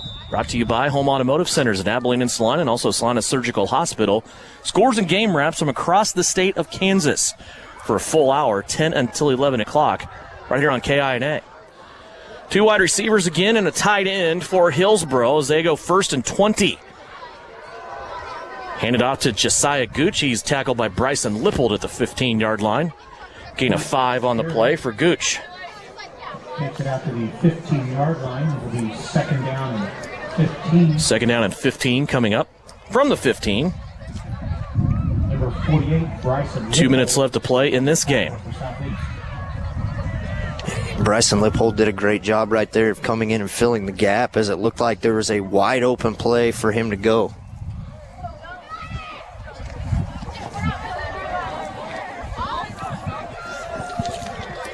Second 15 from the 15.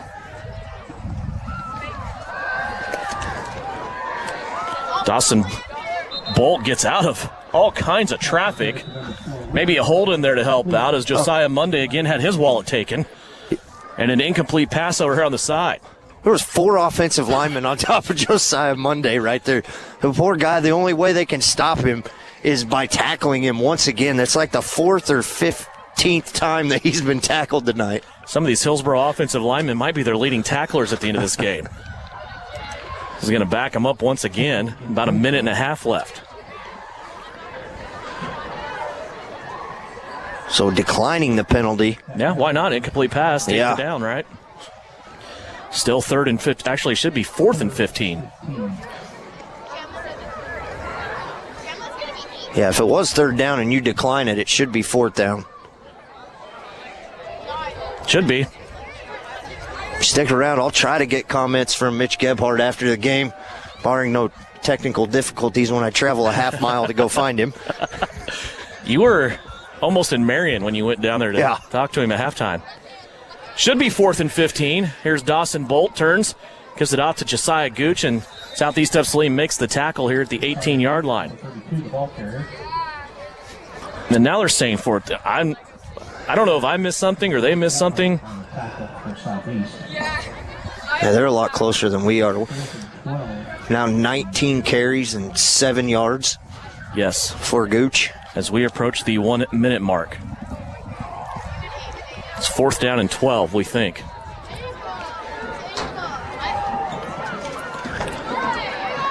(46-14). Southeast of Saline's defense out there just trying to close this one out. 2 backs in the backfield here for Hillsboro. Bolt to pass, and again dropped by Lincoln Weichert for Hillsboro. That'll be a turnover on downs and put Southeast of Saline's offense back out on the field, probably to go into victory formation, if I had to guess.